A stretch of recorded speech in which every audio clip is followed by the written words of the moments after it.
সমাপ্তি। বয়স 22।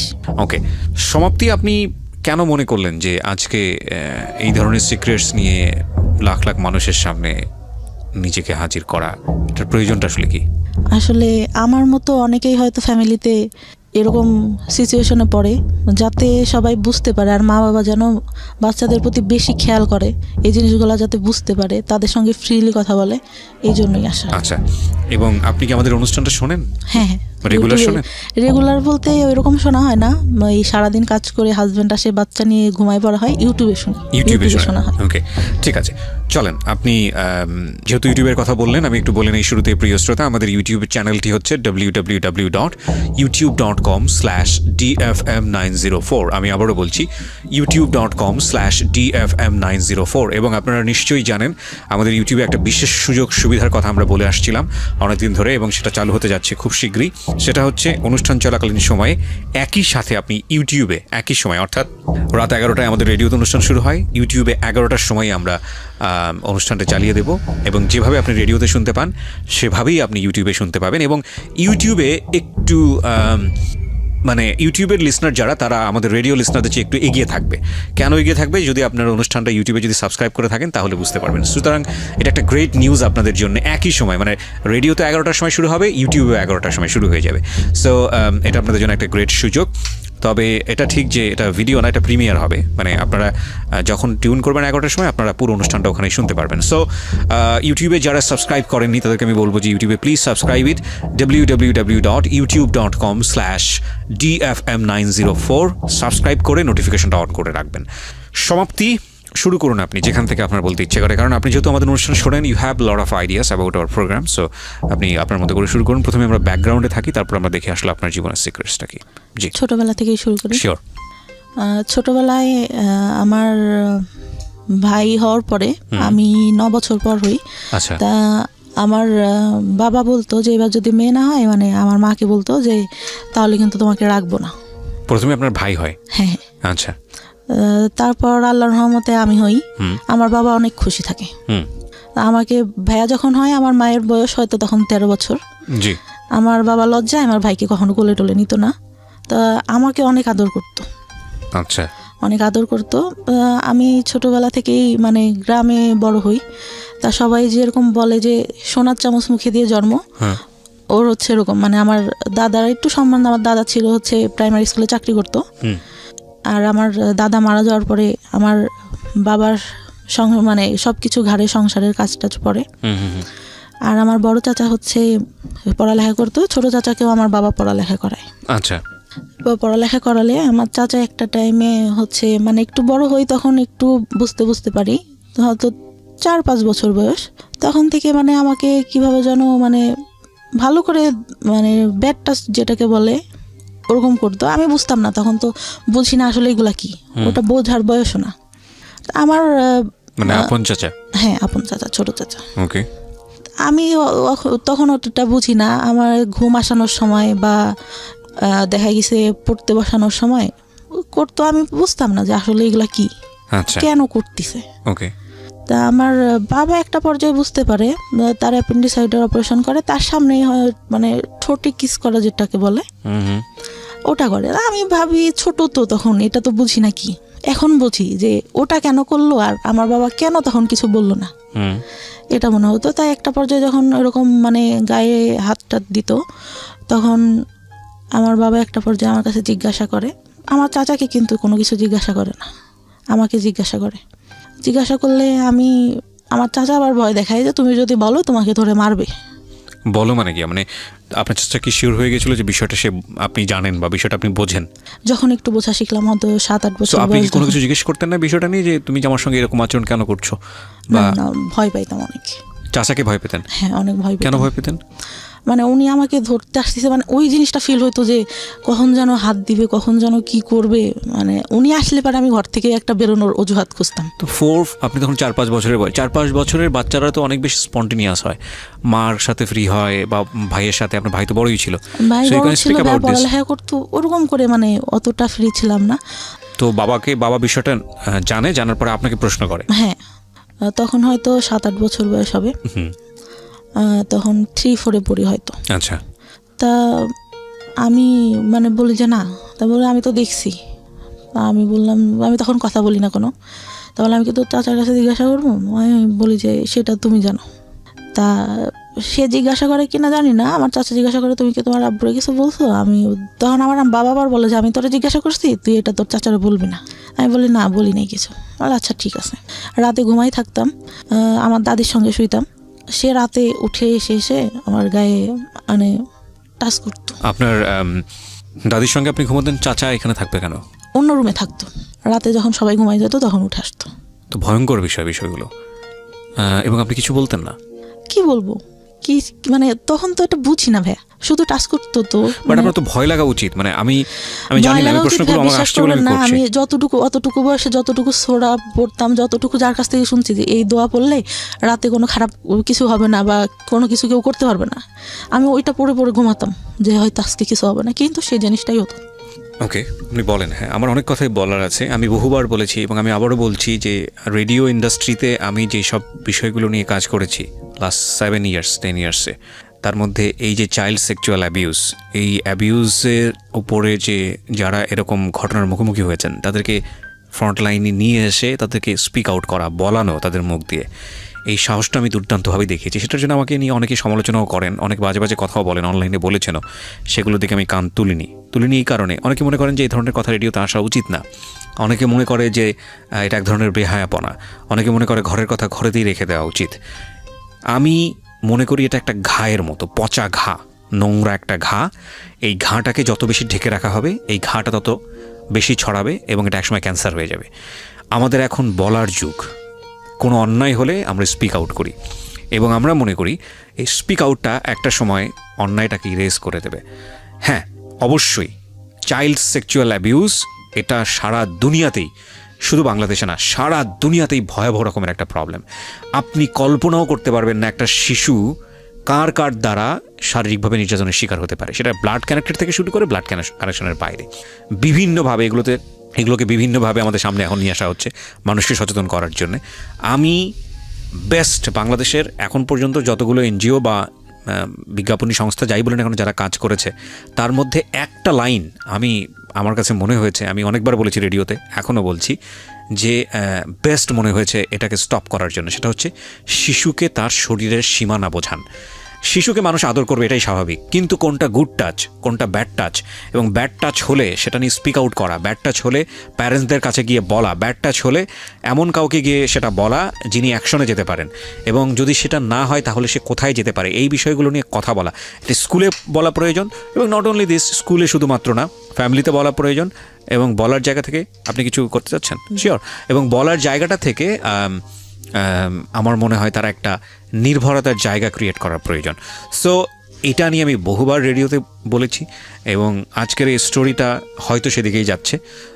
আমরা একটু ওয়েট করি, সামনের দিকে একটু আগাই, কারণ আমি জানি যে আজকের এই সমাপ্তির গল্পের মধ্য দিয়ে বাংলাদেশের অনেক মেয়ে নিজেদের শৈশব খুঁজে পাবে। আমি ডেফিনেটলি শিওর, কারণ এগুলোর উপর যারা কাজ করেন তাদের যেই পার্সেন্টেজ, মানে তারা যেসব পরিসংখ্যান আমাদের সামনে তুলে ধরে, সেটা কিন্তু রীতিমতো ভয়াবহ। আমরা নারী শিক্ষা নিয়ে কাজ করেছি, আমরা শিশুর পুষ্টি নিয়ে কাজ করেছি সরকারি তরফ থেকে, আমরা যেটা বলছি, এবং এগুলোতে আমাদের যে অর্জন সাউথ এশিয়ার মধ্যে, এটা মাইল ফলক, সারা বিশ্বের কাছে মাইল ফলক লাস্ট 10 ইয়ার্সে। এবং আমাদের এখন কাজ করা উচিত শিশুর পরিপূর্ণ মানসিক বিকাশ নিয়ে, এবং এখানে সরকারের যেরকম পৃষ্ঠপোষকতা প্রয়োজন, একইভাবে বেসরকারি পর্যায়ে যৌথভাবে কাজ করা প্রয়োজন। শিশু নারী হোক কিংবা পুরুষ হোক, মানে আমি যেটা বোঝাচ্ছি, ছেলে হোক কিংবা মেয়ে হোক, এই জায়গাটায় আমাদেরকে অবশ্যই এখন এনশিওরিটি দিতে হবে যে তার যেন একটা নিরাপত্তা বলয় থাকে। কারণ এটা যে কত ভয়ানক একটা ব্যাপার একটা শিশুর মানসিক বিকাশের জন্যে, এটা যে তাকে কোথায় নিয়ে যেতে পারে আপনি চিন্তাও করতে পারবেন না। অথচ আমরা এই বিষয়গুলো যুগের পর যুগ ধরে আমরা অ্যাভয়েড করেছি, আমরা চুপচাপ থেকেছি। আমরা যখনই স্পিক আউট হয়েছে কেউ মুখ বন্ধ করে দিয়েছি, এবং সেটা শুধু পরিবারে না, এটা মিডিয়ার ক্ষেত্রে হয়েছে। সো এই বিষয়গুলো নিয়ে আমি অনেক বেশি লাউড ছিলাম, এবং সেই জন্য অনেক ধরনের হ্যারাসমেন্টের মধ্যেও যেতে হয়েছে। ফাইন, ইস লেস ওকে, চেঞ্জ আনতে গেলে কিছু না কিছু হ্যারাসমেন্ট শিকার হতেও হয়। ওকে, বলুন তারপর আপনার যেখানে আপনি ছিলেন, যে চাচার বিষয়টা বলছিলেন, তারপর ওরকম হতে থাকে। আমি স্কুলে অনেক পড়ালেখা অনেক ভালো ছিলাম। আচ্ছা অনেক ভালো ছিলাম বলতে 2-3 রোলের মধ্যে সবসময় থাকতো। আচ্ছা, আমি একটা জিনিস যেটা বুঝলাম, আপনার বাবা বিষয়টা জানলো এবং সে বললো যে চাচাকে না বলতে, না বলতে, এবং আপনি সেটাই করলেন। হ্যাঁ। এবং আপনি ধারণা করেছিলেন বাবা যেহেতু বিষয়টা জানে সুতরাং এটার একটা প্রতিকার বা কোনো একটা কিছু হবে, সেটা তখন হয়নি। না। ওকে, তারপর? পড়ালেখা অনেক ভালো থাকে, কিন্তু যখন মানে বুঝতে শিখলাম তখন পড়ালেখা থেকে মানে আমি কেমন যেন হয়ে যাই। মানে পড়ি কিন্তু আমি মানে সেরকম করে পড়ালেখা হচ্ছে না। আচ্ছা, মানে কনসেন্ট্রেশন যায় না নাকি আগ্রহ থাকে না, কোন কোথায় সমস্যা? পড়ালেখা করি কিন্তু টেনশন ভেতরে কাজ করে, ভালো লাগে না। সবাই যেরকম অন্য পাশে দেখতেছি, অন্য ছেলে মেয়েরা যেভাবে বড় হচ্ছে, ওদের লাইফে কোনো ঝামেলা নাই, আমার কেন এত সমস্যা, এটা মনে হতো। আর ক্লাস 5 থেকে ভালো রেজাল্ট হয়, তখন যখন 6-এ উঠি তখন থেকে পড়ালেখাটা ডাউন হতে থাকে আস্তে আস্তে। ওকে। আর তখন আমি রিলেশন বলতে আমার ফ্রেন্ডরা রিলেশন করতো ক্লাস 5-এ। তখন আমি বলি যে তোরা রিলেশন করিস, এটা কেন, এতটুকু বয়সে মানুষ রিলেশন করে? তা একটা ছেলে আমাকে পছন্দ করতো, আমাদের থেকে উপরে পড়তো, আমার খালাতো ভাইদের সঙ্গে পড়তো। তা আমি বলি যে ওরা বলতো যে তোর এই ছেলেটার সঙ্গে রিলেশন করাই দিব। আচ্ছা, আমি বলি আমি তো ওনাকে পছন্দ করি না, কেন রিলেশন করবো? আমার খালাতো ভাইয়ের সঙ্গে আমার একটা বান্ধবী রিলেশন করতো, ওরা সবসময় খেপাইতো আমাকে। তা আমি বলতাম যে না, আমি কখনো করবো না। ওরকম বলতে বলতে আমি বললাম যে আমার একটা ভাইয়ের সঙ্গে সম্পর্ক আছে, মিথ্যা কথা যেটা বলি যে সম্পর্ক আছে। পরে বলতে বলতে মানে ওই ভাইয়াটা থাকতো ওর মামার বাড়িতে, তা একটা সময় ভালো লেগে যায়। ওই সময় তো ভাইয়া বুঝি না যে রিলেশনটা কি জিনিস। ওই ছবিতে দেখতাম পছন্দ করতেছে, দেখা হচ্ছে, কথা বলছে, এটাই। আচ্ছা। পরে কিন্তু তার মধ্যেও কিন্তু কন্টিনিউ আমার চাচা যখন বাড়িতে আসতো, তার মধ্যে একটা কথা ভুলে গেছি, আমার চাচা মানে মেন্টালি সমস্যা হয়। আচ্ছা। মানে আমার চাচিকে বিয়ে করার জন্য, আমার চাচি যে বিয়ে করবে এটার জন্য। তারপরে ডাক্তারের কাছে নিয়ে যায়, ডাক্তার বলে যে পাগল টাগল কিছুই হয় নাই, বিয়ে দিয়ে দেন, ঠিক হয়ে যাবে, যেটা বলতেছে সেটা করেন, শুধু শুধু কেন টাকা ঢালতেছেন। আচ্ছা। ডাক্তার রেগে এক পর্যায়ে বলে। ওকে। পরে নিয়ে এসে আমার বড় চাচা তো বলে দিছে যে ওর পড়ালেখাও করাবো না, কিছুও করাবো না, আমি ওকে দেখতে পারবো না, তুইও বাদ দে, তুই করে কোনো লাভ নাই ওর জন্য কিছু করে। আমার বাবাকে বলে। আমার বাবা তখন কান্না করার বলে যে আমার বাবা বেঁচে নেই, আমার বাবা যদি বেঁচে থাকতো তাহলে তো এরকম হইতো না, আমার যদি রক্ত বিক্রি করেও কিছু করতে হয় আমি আমার ভাইয়ের জন্য করব, এরকম করে বলে। আচ্ছা। তো বিয়ে দিয়ে দেয়, বিয়ে দিলে ভাই সেই রাত থেকেই ঠিক। আচ্ছা। মানে সে একদম পুরা সুস্থ। ওঠার পরে ওরকম রিলেশন হওয়ার পরে মানে একটা পর্যায়ে কি হয়, আমার বাড়ি থেকে জেনে যায়, আমার বাবা আমাকে ধরে অনেক মারে, রাতে মাঠে নিয়ে যেয়ে বাস আছে না, বাস দিয়ে অনেক মারে, আমার গায়ে একদম রক্ত জমায় যায়। ওকে। ওই সময়টা যদি বুঝাই বলতে ভাইয়া তাহলে তো বুঝতাম, তখন তো বুঝি না। পরে ভাইয়া তারপরে 6-এ ভালো একটা রেজাল্ট আসলো, আসার পরে 7 উঠলাম। ওরা পরে মানে অনেক রাগ হইতো আমার, যে কেন এরকম কেন করবে আমার সঙ্গে। ওকে। আর ছোটবেলা থেকে ভাই এমন করে মানুষ করছে আমাকে, আমি কখনো কোনো কিছু না চেয়ে আমার বাবার কাছে পাইনি। আচ্ছা। যখন যেটা চাইছি। পরে কি হয়, যখন একটু মানে 8-এ উঠলাম, জেএসসিতে অনেক খারাপ রেজাল্ট হয়, জেএসসিতে রেজাল্ট খারাপ হলো। তারপর থেকে যে রিলেশন করতাম, ওইটা থেকে আমার বাবার একটু রাগ। আর বাবার কথা কি বলবো, মানে বাবা তো বাবাই, জন্ম দিচ্ছে, মা বাবাই হয়। তো তখন থেকে তো আমার একটা ছেলের সাথে সম্পর্ক হয়, আমার মামা থাকে একটা, তিনি ডাক্তার ছিলেন, তার বোন, মানে দূর সম্পর্কে। আমার মা আর বাবার বাসা কাছাকাছি, ওই খালাতো ভাইটার সাথে সম্পর্ক ছিল। আমি ভাইয়া তখন মানে ওইটা বলতে গেলে বলা যায় যে ফার্স্ট লাভ ছিল, ক্লাস 9 থেকে। আচ্ছা। তো আমি অনেক মানে ওনার ইমোশনাল হয়ে যাই, ওই বয়সে যেটা হওয়ার কথা। আচ্ছা। পরে আমার বাসা থেকে জানতে পারে, আমার বাবা মেনে নেয় যে আচ্ছা ঠিক আছে, যদি তোমরা দুজন পছন্দ করো তাহলে ঠিক আছে, কিন্তু আমার মা মেনে নেয় না কখনো, মানে ছেলেটার পছন্দ করতো না, পড়ালেখা ভালো ছিল না।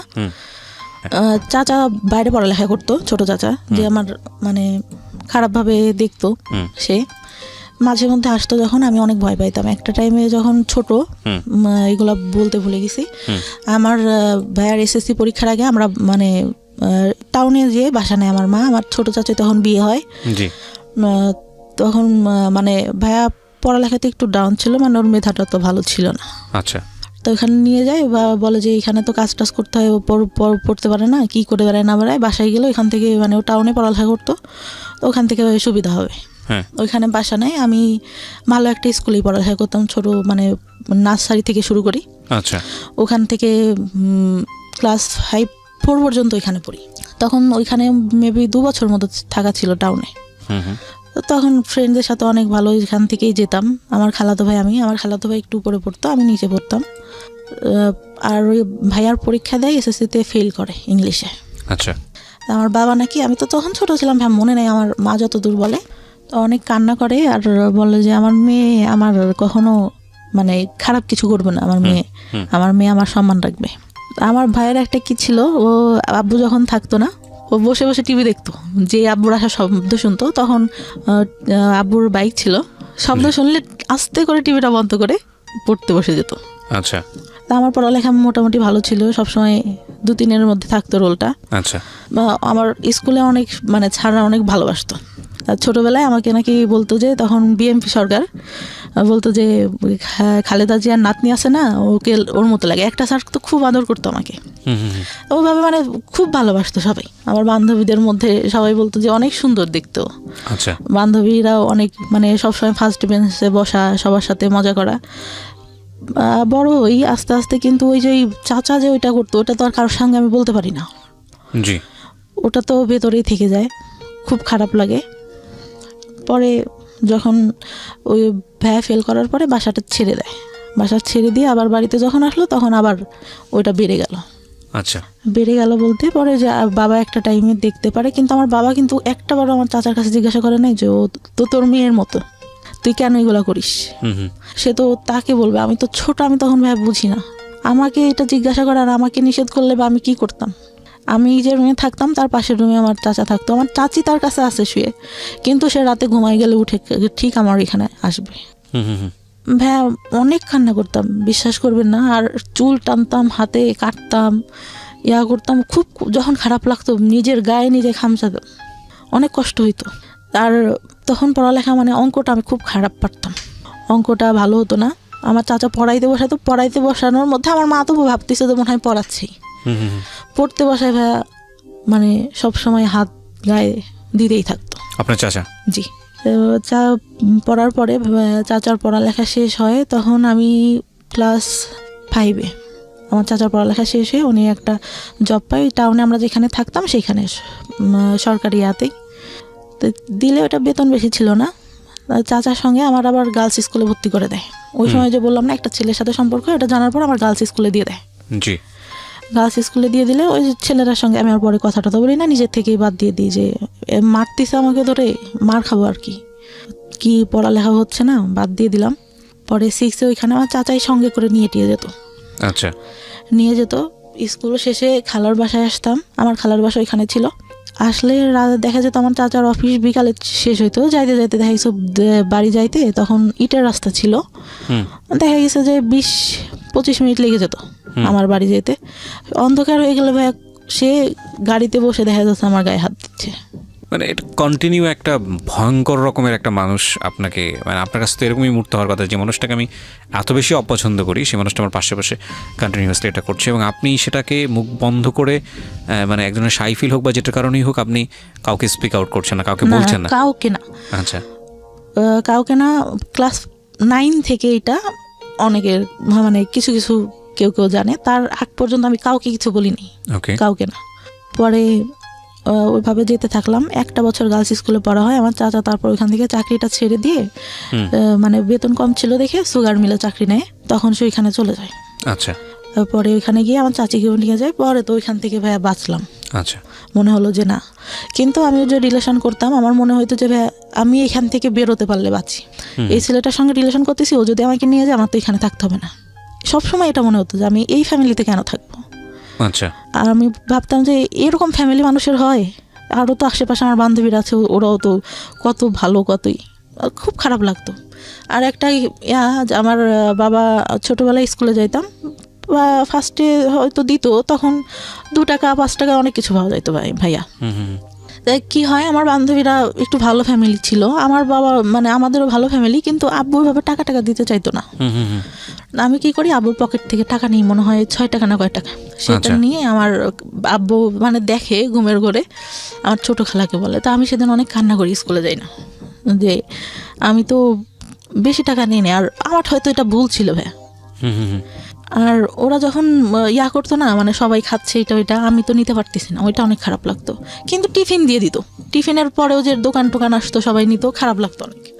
আচ্ছা, আমার চাচা কি করতো, এই গায়ে হাত দিত, এটা করতো এটা করতো, টাকা দিত হাতে, ধরো বাসা স্কুলে যে এটা খেও এটা খেও।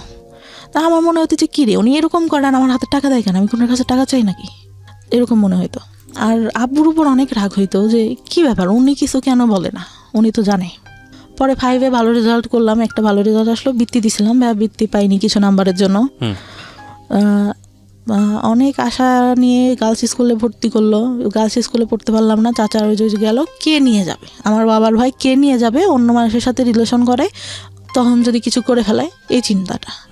কিন্তু ভাই ওই সময় রিলেশন আমি কিছুই বুঝি না, ওই সিনেমা দেখতাম, শুক্রবারে সিনেমা হবে, সবাই আসতো আমাদের ওইখানে, আমাদের বাড়িতে একটা টিভি ছিল। আচ্ছা, ওই সবাই আসতো দেখতে, সবাই বসে দেখতাম। ওই আগেকার যুগে শাবানা, তারপরে রাজ্জাক, এদের মানে মুভি দেখতাম, আর ভাবতাম যে এই ভালোবাসা মনে হয় দেখা হচ্ছে, কথা বলতেছে, একজন একজনকে পছন্দ করে, এইটাই, এর বাইরে কিছু না। আচ্ছা। পরে গার্লস স্কুল থেকে ক্লাস 7-এ এসে ভর্তি হলাম গ্রামের স্কুলটাতে। ওইখানে ছেলেমেয়েরা সবাই একসঙ্গে, আমার বান্ধবীরা প্রেম করতো, এই করতো সেই করতো। আমি ভাই কোনোদিনও স্কুলে প্রেম করি নাই, কেন জানি না। আমার স্কুলের ছেলেদের একসাথে পড়তেছি, ভাইয়ের মতো, ফ্রেন্ডের মতো, ওদের সাথে প্রেম করবো না, আমার এটা কখনো মাথায় আসতো না, কেন প্রেম করব। বাইরে পরে ওই আমার ক্লাস 7 যায়, আমার চাচা মাঝে মধ্যে তখন বাড়িতে আসতো ছুটিতে। আবার দেখা গেছে ওই চিনির মিলে চাকরি পাওয়ার পর ওনাদের তো কোয়ার্টার দেয়, ওইখানে যাইতাম, অনেক সুন্দর ছিল ভাই কোয়ার্টার গুলা, যাইতাম, অনেক ভালো লাগতো দেখতে, অনেক গোলাপ ফুল, আমি ছোটবেলা থেকে ফুল অনেক পছন্দ করি, ফুল গাছ নিজে এনে এনে লাগাতাম, ওই 5-6 টাকা দিয়ে ফুল গাছ কিনতে পাওয়া যেত, ওইগুলো এনে লাগাতাম, অনেক পছন্দ করতাম। ওইখানে গেলে অনেক ভালো লাগতো আমার, অনেক ফুল, গোলাপ ফুল ধরে ধরে আছে, অনেক কালারের, এই ফুল ওই ফুল, অনেক ভালো লাগতো। কিন্তু ভাইয়ার কি হইতো, দেখা গেছে আমার চাচি গোসলে ঢুকছে বা আম্মু নাই, ওই সুযোগে আমার চাচা এসে হঠাৎ করে হাত দিবে। তখন তো একটু বড় হয়েছি, আমার ফার্স্ট পিরিয়ড হয় ভাইয়া 6 না হলে 7 থেকে, অত তাড়াতাড়ি পিরিয়ড, মানে আমি তখন ভাইয়া প্যান্ট পরি, স্কুলে গেছি, স্কুল থেকে আসছি, আম্মু আমার প্যান্ট দেখে বলে এটা কি তোর, আমি বললাম এটা কি, আমাদের তখন হচ্ছে আমার মানে জমি আছে আমার বাবার অনেক, তা আমি বলি যে ওই কাকুটা মনে হয় মোবাইল দিয়ে হাত মুছছে এটা, তা বললেন যে না এটা এরকম না। আমার চাচি, আমার মাও কিন্তু অতটা ফ্রি না, আমার মা আমাকে কিছুই বলে না, আমার ছোট চাচিকে বলে যে ওর এটা হয়েছে, তুই ওকে শিখাই দে। আমি মানে তখন মানে ন্যাকড়া ইউজ করে, ওটা আমি বুঝতাম না ভাই কীভাবে, আমার দেখাই দিছে কিন্তু আমি ওইটা বুঝি না। আচ্ছা, তখন জানতে পারলাম যে প্যাড ইউজ করে। ওটা যদি আম্মুকে বলতাম, আম্মু যদি আব্বুকে বলতো, আব্বু বলতো দুনিয়ার লোক ন্যাকড়া ইউজ করে, তোমার মেয়ের প্যাড লাগে, এটা বাবা বলতো। হ্যাঁ, ভেরি ব্যাড, ওকে, প্রিটি ব্যাড, মানে নাথিং টু সে। ওকে, বলেন তারপরে কি হয়েছে? পরে ভাই আমি মানে কাপড়টা নষ্ট করে ফেলতাম, মানে you don't know how to manage it. না বুঝতাম। বিষয়গুলো আসলে খুব সেন্সিটিভ, মানে আমাদের সমাজে এগুলো নিয়ে কথা বলাটাও অন্যায়, কিন্তু এগুলো একটা মানুষের জীবন আচরণের সঙ্গে জড়িত, এবং একটা মানুষকে যদি আমরা সুস্থভাবে বড় করতে চাই, তাহলে তার যে বেসিক নিডগুলো, এই নিডগুলোকে আমাদের সাপোর্ট দেওয়া উচিত। একটা মেয়ে শুধুমাত্রই লেখাপড়া শিখে, নারীর শিক্ষা, নারীর অধিকার, অমুক ঠমুক, এগুলো নিয়েই শুধুমাত্র একজন নারী না, নারী জন্মগতভাবে একজন পুরুষের চেয়ে আলাদা, সুতরাং তার আলাদা কিছু সাপোর্ট দরকার হয়, এবং সেটা ফ্যামিলি থেকেই শুরু হওয়াটা জরুরি। দেখুন, উনি যে বিষয়গুলো নিয়ে কথা বলছেন, এগুলো নিয়ে আমাদের সমাজে খুব একটা কথাবার্তা হয় না, এগুলোকে আমরা ট্যাবু মনে করি, এগুলো নিয়ে আমরা কথাবার্তা হই না, অথচ আমাদের ধর্মে এত সুন্দরভাবে বিষয়গুলো ব্যাখ্যা করা আছে, এত ইন ডিটেলি ব্যাখ্যা করা আছে, অথচ এগুলো নিয়ে আমরা কথা বলার প্রয়োজন মনে করি না। এবং এগুলো নিয়ে কথা বলা উচিত এই কারণে যে এগুলো একটা মানুষের বেসিক নিড, স্বাস্থ্যের সঙ্গে জড়িত, একটা মানুষের প্রপারলি বড় হওয়ার সঙ্গে জড়িত, এবং এগুলো নিয়ে খুব সুন্দরভাবে বোঝানো উচিত। হ্যাঁ, উনি যখন বলছেন তখন উনি চোখ মুছছেন, কারণ আমি জানি যে এটার মধ্যে আসলে অনেক বড় একটা কষ্ট জড়িয়ে আছে, এগুলো প্রয়োজনীয় জিনিস। হ্যাঁ, ওকে, একটু আমরা সামনের দিকে আগাই। আপনি যখন এই বিষয়গুলো ফ্যামিলিতে বলতেন, বিষয়গুলো সামহাও হাইড করা হতো, বা আপনার যে পরিমাণ এক্সপেক্ট করতেন, মানে আম্মু বলে দিছে। আপনার কি কখনো অপরাধী মনে হতো যে এই জিনিসটা যে হলো, আরে না জানি কত বড় অপরাধ করে আমার ফেলছি? কাছে মনে হতো, কারণ আমার মা বলে দিছে কাউকে বলা যাবে না এগুলা এগুলা কাউকে বলা যাবে না। হয়েছে এতটুকু বয়সে এটা হয় নাকি? আমি কি করবো? এটা কি আমি ইচ্ছা করে হয়েছি? দেখেন কত ইম্পর্টেন্ট একটা বিষয়। উনি এখানেই কিন্তু একটা ভয়ঙ্কর রকমের একটা মানসিক বাধাগ্রস্ত হলো, ও নিজেকে অপরাধী ভাবা শুরু করেছে, এবং এটা তো সম্পূর্ণই ন্যাচারাল একটা বিষয়। এবং সেখানে মা যদি ধরনের কথা বলেন, মাও হয়তো বুঝে বলেননি, কারণ মাও হয়তো তার মার কাছ থেকে এটা শুনেছেন। বংশ পরম্পরায় এই ধরনের ভুল শিক্ষা আমরা ক্যারি করে বেড়াচ্ছি, এবং এই সময়টাতে এই যে এই কথাটা, এটা হয়তো উনি কোনো কিছু মনে করেই বলেননি, কিন্তু এটা যে শিশুর মানসিক বিকাশের ক্ষেত্রে অনেক বড় একটা বাধা হতে পারে, এটা কিন্তু আমাদের মাথায় রাখতে হবে, এবং এই ব্যবহারগুলো করা যাবে না শিশুর সঙ্গে। হ্যাঁ, বলুন। তারপর আমার চাচিকে বলে, আমার চাচি কি করে, সারা এলাকা ধরে এর কাছে যে গল্প করে, ওর কাছে যে গল্প করে, সবার কাছে ছাড়া এই বিষয়গুলো নিয়ে। আচ্ছা, পরে কি হয়, মানে কেউ দেখলে হাসে, তা আমার তো ওইটা অনেক খারাপ লাগে যে কেন হাসতেছে বা এটা কেন। পরে আমরা 3টা বান্ধবী ছিলাম। বান্ধবী বলতে একটা ছিল আমার থেকে বয়সে 2 বছরের বড় হবে, কিন্তু একসঙ্গে পড়তো, পড়ালেখাটা অত ভালো ছিল না। 3জন একসাথে বেড়াতাম। আমার পাশে আর একটা চাচা ছিল, সে আবার কি করতো, আমাদের 3জনকে দেখি ওরকম 3জনের সঙ্গেই। আমার খারাপ লাগতো, কি ব্যাপার, আমার সঙ্গেই কেন এরকম হচ্ছে, আমি কেন? আর আমি ছোটবেলা থেকে যেরকম দেখতেছেন অতটাই ছিলাম না, কিন্তু লম্বা হাইটে যারা 2-3 বছরের বড় তাদের থেকে লম্বা টম্বা ছিলাম। তো ওরা মানে আমার দিকে সবার নজর, কেন জানি না। আর মানে সবাই বলে যে বড় হওয়ার পরে যতটুকু জানছি, আমার যে বললাম শেষে লাস্ট যে বয়ফ্রেন্ডের সাথে সম্পর্ক ছিল, আমাদের গোষ্ঠী আর ওদের গোষ্ঠী আলাদা, একই এলাকাতে। ও বলা বলি করতো যে তোমাদের গোষ্ঠীর মানে লোকদের ইয়াটাই খারাপ, সবাই একই রকম। মানে এটা সত্যি কথা ভাই, প্রত্যেকটা লোক, মানে যতদূর জানি, এখন যতদূর জানছি, পাশের একটা চাচা, আমার দাদারা ছিল 3 ভাই, তার ছেলে, বড় দাদার যে ছেলেগুলা, ঠিক আছে, এগুলো বলা বলি করতে হবে, আপনি এত ইনডিটেইলি জানেন না, হয়তো বিষয়গুলো নিয়ে আমরা খুবই আসলে বলতে পারবো না। হ্যাঁ, খারাপ ছিল, যাই হোক, আপনাদের এই সম্পর্কে লোকজন আজে বাজে কথা বলতো, এটুকুই এনাফ। ওকে, তারপর মানে বলতো গোষ্ঠীটাই ভালো না, গোষ্ঠীর লোকজনই ভালো না, এরকম বলতো। তারপর ওরকম হওয়ার পরে আমার যখন ওইরকম হলো, পরে আমি তো খেললে ওই যদি চাচাকে দেখতাম, ভয় দিতে ওইখান থেকে সরে যেতাম। আচ্ছা, যে কি করবে, আবার ডাকবে কিনা। আচ্ছা, সবাই গাছ উঠতে পারতো, আমি গাছ উঠতে পারতাম না, আমার খুব আফসোস লাগতো। ছোট একটা গাছ ছিল, ওইটা উঠতে পারতাম, তাছাড়া উঠতে পারতাম না। আর সবাই মানে আমাদের ফ্যামিলিটা যেহেতু সব ইয়ার থেকে একটু ভালো ছিল, সবাই আমাদের ওইখানে আসতো। আর আমার বাবা এইটা ওইটা কিনে দিত, খাইতাম। তা সবাই ওইটার জন্য আসতো, মানে আমাকে সবাই খেলবে। আর এত বোকা ছিলাম, হ্যাঁ বিশ্বাস করবেন না, ভালোটা সবাইকে দিয়ে দিতাম, নিজে না খেয়ে। এখন পর্যন্ত এই অভ্যাসটা আছে।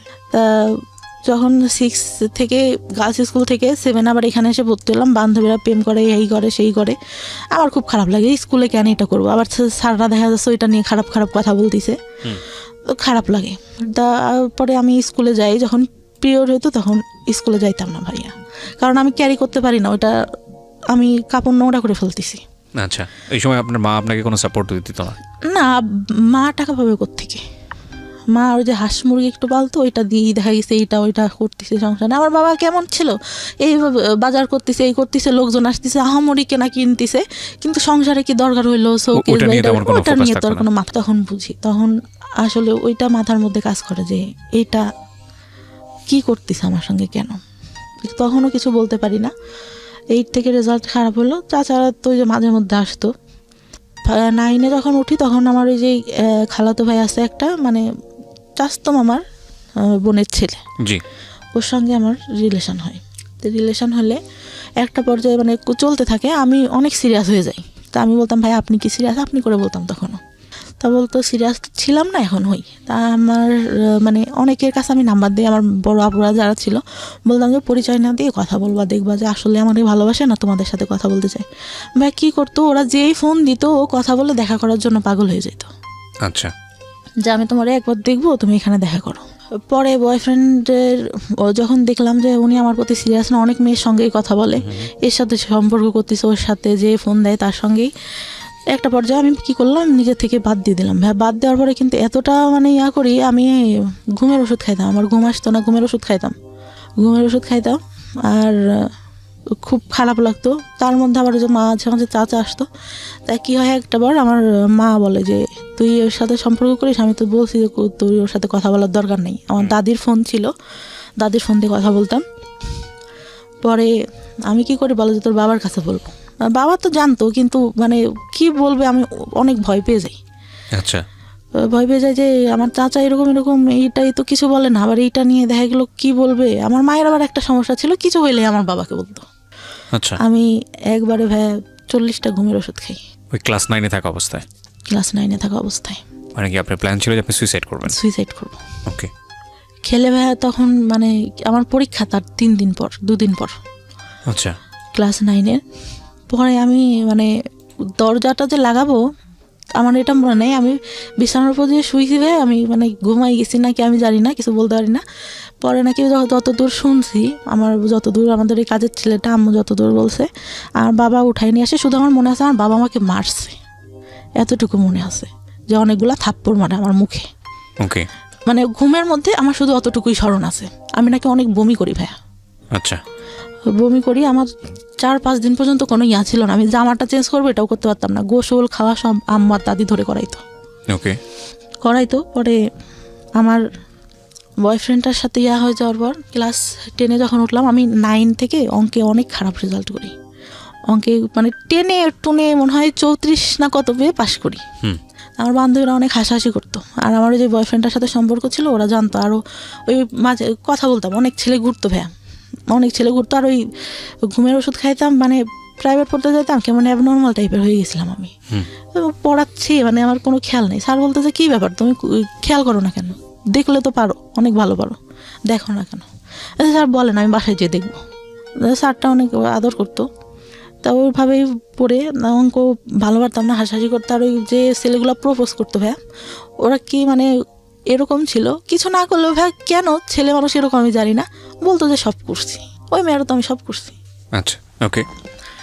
একটা ফুফাতো ভাই এরকম বলে, ওইটা আমি পরে আসি। তা ওইখান থেকে ক্লাস 9-এ ওরা হাসাহাসি করতো। তা আমার এত খারাপ লাগে যে কি আমি অঙ্ক ভালো পারি না। আমি স্যার, আমি হিন্দু ছিল স্যারটা, আমি আমার জীবনে আমি এত ভালো মানুষ দেখিনি। আমার ধর্মের না, যেহেতু আমি ইসলাম ধর্মের, আমার স্যার ছিল হিন্দু ধর্মের। একটু উনি প্রাইমারি স্কুলে চাকরি করতো। স্যারের কাছে বললাম, স্যার আমি তো অঙ্ক ভালো পারি না, আমাকে একটু যদি ভালো করে পড়াইতেন। তা বলে যে আচ্ছা ঠিক আছে, তুমি পাশে এসে বসবা, পাটিতে বসাইতো, যে পাশে এসে বসবা, আমি তোমাকে ওরা যা করে তার থেকে আমি উৎপাদক ভালো পারতাম না। আমি বললাম স্যার উৎপাদকটা আমার একদম বাদ দিয়ে দেন, আমি এটা বুঝি না, একটা করলে আর একটা করতে হবে। এই দেখা গেছে আমার একটা কমন পড়ছে আর একটা কমন পড়তেছে না, তখন কি করব। পরে স্যার এরকম করে আমাকে অঙ্ক করায়, আমি এসএসসিতে অঙ্কে আমার প্লাস আসে, আর কোনো কিছুতেই প্লাস আসে না। আচ্ছা। তার মধ্যে যে চাচা এসে অঙ্ক করতে দিত, অঙ্ক ভালো পারতাম না, পড়তে বসাইছে। যে কয়দিন আসতো উনি আমাকে পড়তে বসাবেই, আর ওই যে ইন্টেনশনালি গায়ে হাত দিয়ে যাচ্ছে। এই অঙ্কের টিচার? না না না, আমার চাচা। ওকে। ওই যে আসতো মাঝে মধ্যে বাড়িতে, জি। অঙ্ক না পারলেই দেখা গেছে রাগারাগি করতেছে। আমি অনেক কাঁদতাম, আমি কিছু বলতাম না, অনেক কাঁদতাম। আম্মু বলতো তুই পড়িস না কেন, এই জন্য তো তোকে রাগ করে। আম্মু তো তখন কিছু জানে না। আমার তার মধ্যে আমার ছোট চাচার একটা বাচ্চা হয়, আমার ভাইটাকে আমি অনেক আদর করতাম, অনেক ভালো লাগতো। ভাই কী হয়তো, আমার ভাইটাকে করলে দিতে যে উনি আমার গায়ে হাত দিত। Very bad. আমার মনে হতো আমি মারা যাবো, আমি এই সংসারে কেন, এর থেকে যদি একটা গরিব ঘরেও জন্ম হইতো তাহলে মনে হয় এর থেকে মানুষ ভালো থাকে। কোন ক্লাসের ঘটনা এটা? আপনি যে ক্লাসের কথা বলছেন, যে ক্লাসে আপনাকে অঙ্ক করাচ্ছে? 9-এ। তখন পর্যন্ত আপনি মার সঙ্গে কেন বলছেন না এগুলো? আমি তখনও ভাইয়া যে মাকে বলতে হবে এটা কিভাবে নিবে, সে আমাকে বলে দিছে যে এইগুলা কাউকে, পিরিয়ডের কথাই বলে দিছে, কাউকে বলতে হয় না। এইটা বললে কি বলবে? ওকে। এইটা বললে কি বলবে? তার মধ্যে কি আমার চাচাদের জমি জাতিটা অনেক মানে একটু ঝামেলা হয়। আমার ছোটো চাচাটাই সবসময় বেশিরভাগ ঝামেলা করে। বড় চাচাটা অনেক ভালো, উনি বিসিএস ক্যাডার, প্রভাষক এখন, অনেক ভালো। মানে চাচা ছোটোবেলা থেকে অনেক ঈদে প্রত্যেকবার জামা কিনে দেবে, আর আমাকে বলতো আমার হলুদ পরি, আমাকে বড় চাচা বলতো, আমার বড় চাচা। আচ্ছা। অনেক আদর করতো। আমি চিন্তা করতাম চলে যাব, কিন্তু তখন চিন্তা করতাম যে আমার ভাই, আমার সবাই অনেক ভালোবাসেন, আমি চলে গেলে তো মান সম্মান থাকবে না। আর নাম ডাক আছে যেহেতু ফ্যামিলির একটা। এসএসসি পরীক্ষার আগে আমি সম্পূর্ণ সবার সঙ্গে কথা বলা বন্ধ করে দিই, যে আমার এমনিতে অঙ্কেটে ভালো পারি না, আমি কারোর সঙ্গে কথাটা বলবো না, আমি পরীক্ষাটা ভালো মতো দিই।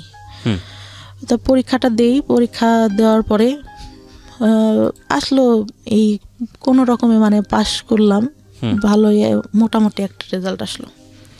আসার পরে আমি মানে বাইরে ভর্তি হওয়ার ইচ্ছা আমার অনেক।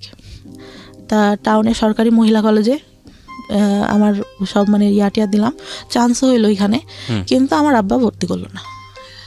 কেন করলো না? যে ওই ছেলের সঙ্গে সম্পর্ক আছে, যদি ওইখানে যেয়ে দেখা টেকা করে, এই জন্য। হয়তো তো তার জায়গা থেকে এটা ঠিক ছিল, কারণ আমি করবো না এর গ্যারান্টি কি আমার, আমি নিজে থেকেই বলতেছি। পরে ভর্তি করলো না, ওইখানে একটা কলেজে ভর্তি করলে এমনিতে গিয়ে মানে আমাদের ওইখান থেকে একটু টাউনে যে কলেজটা ছিল যেতে 30 মিনিট মতো লাগতো। ওইখানে আমার বাবার যে ফ্রেন্ডের ছেলেটা আবার ওইখানে কলেজে কিভাবে যেন খোঁজ পায় আমাকে, মানে ওই ছেলেটার আবার কী হয় বলতে ভুলে গেছি। আমার এসএসসি পরীক্ষার পর আমার ফুপুর বাসায় আমি বেড়াইতে যাই।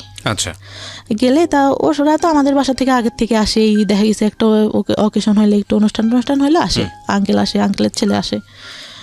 তা আসলে পরে ওরা বলে যে যেন আমাদের সঙ্গে পরে ওই আপুটার সঙ্গে এই ভাইয়াটার সম্পর্ক আছে।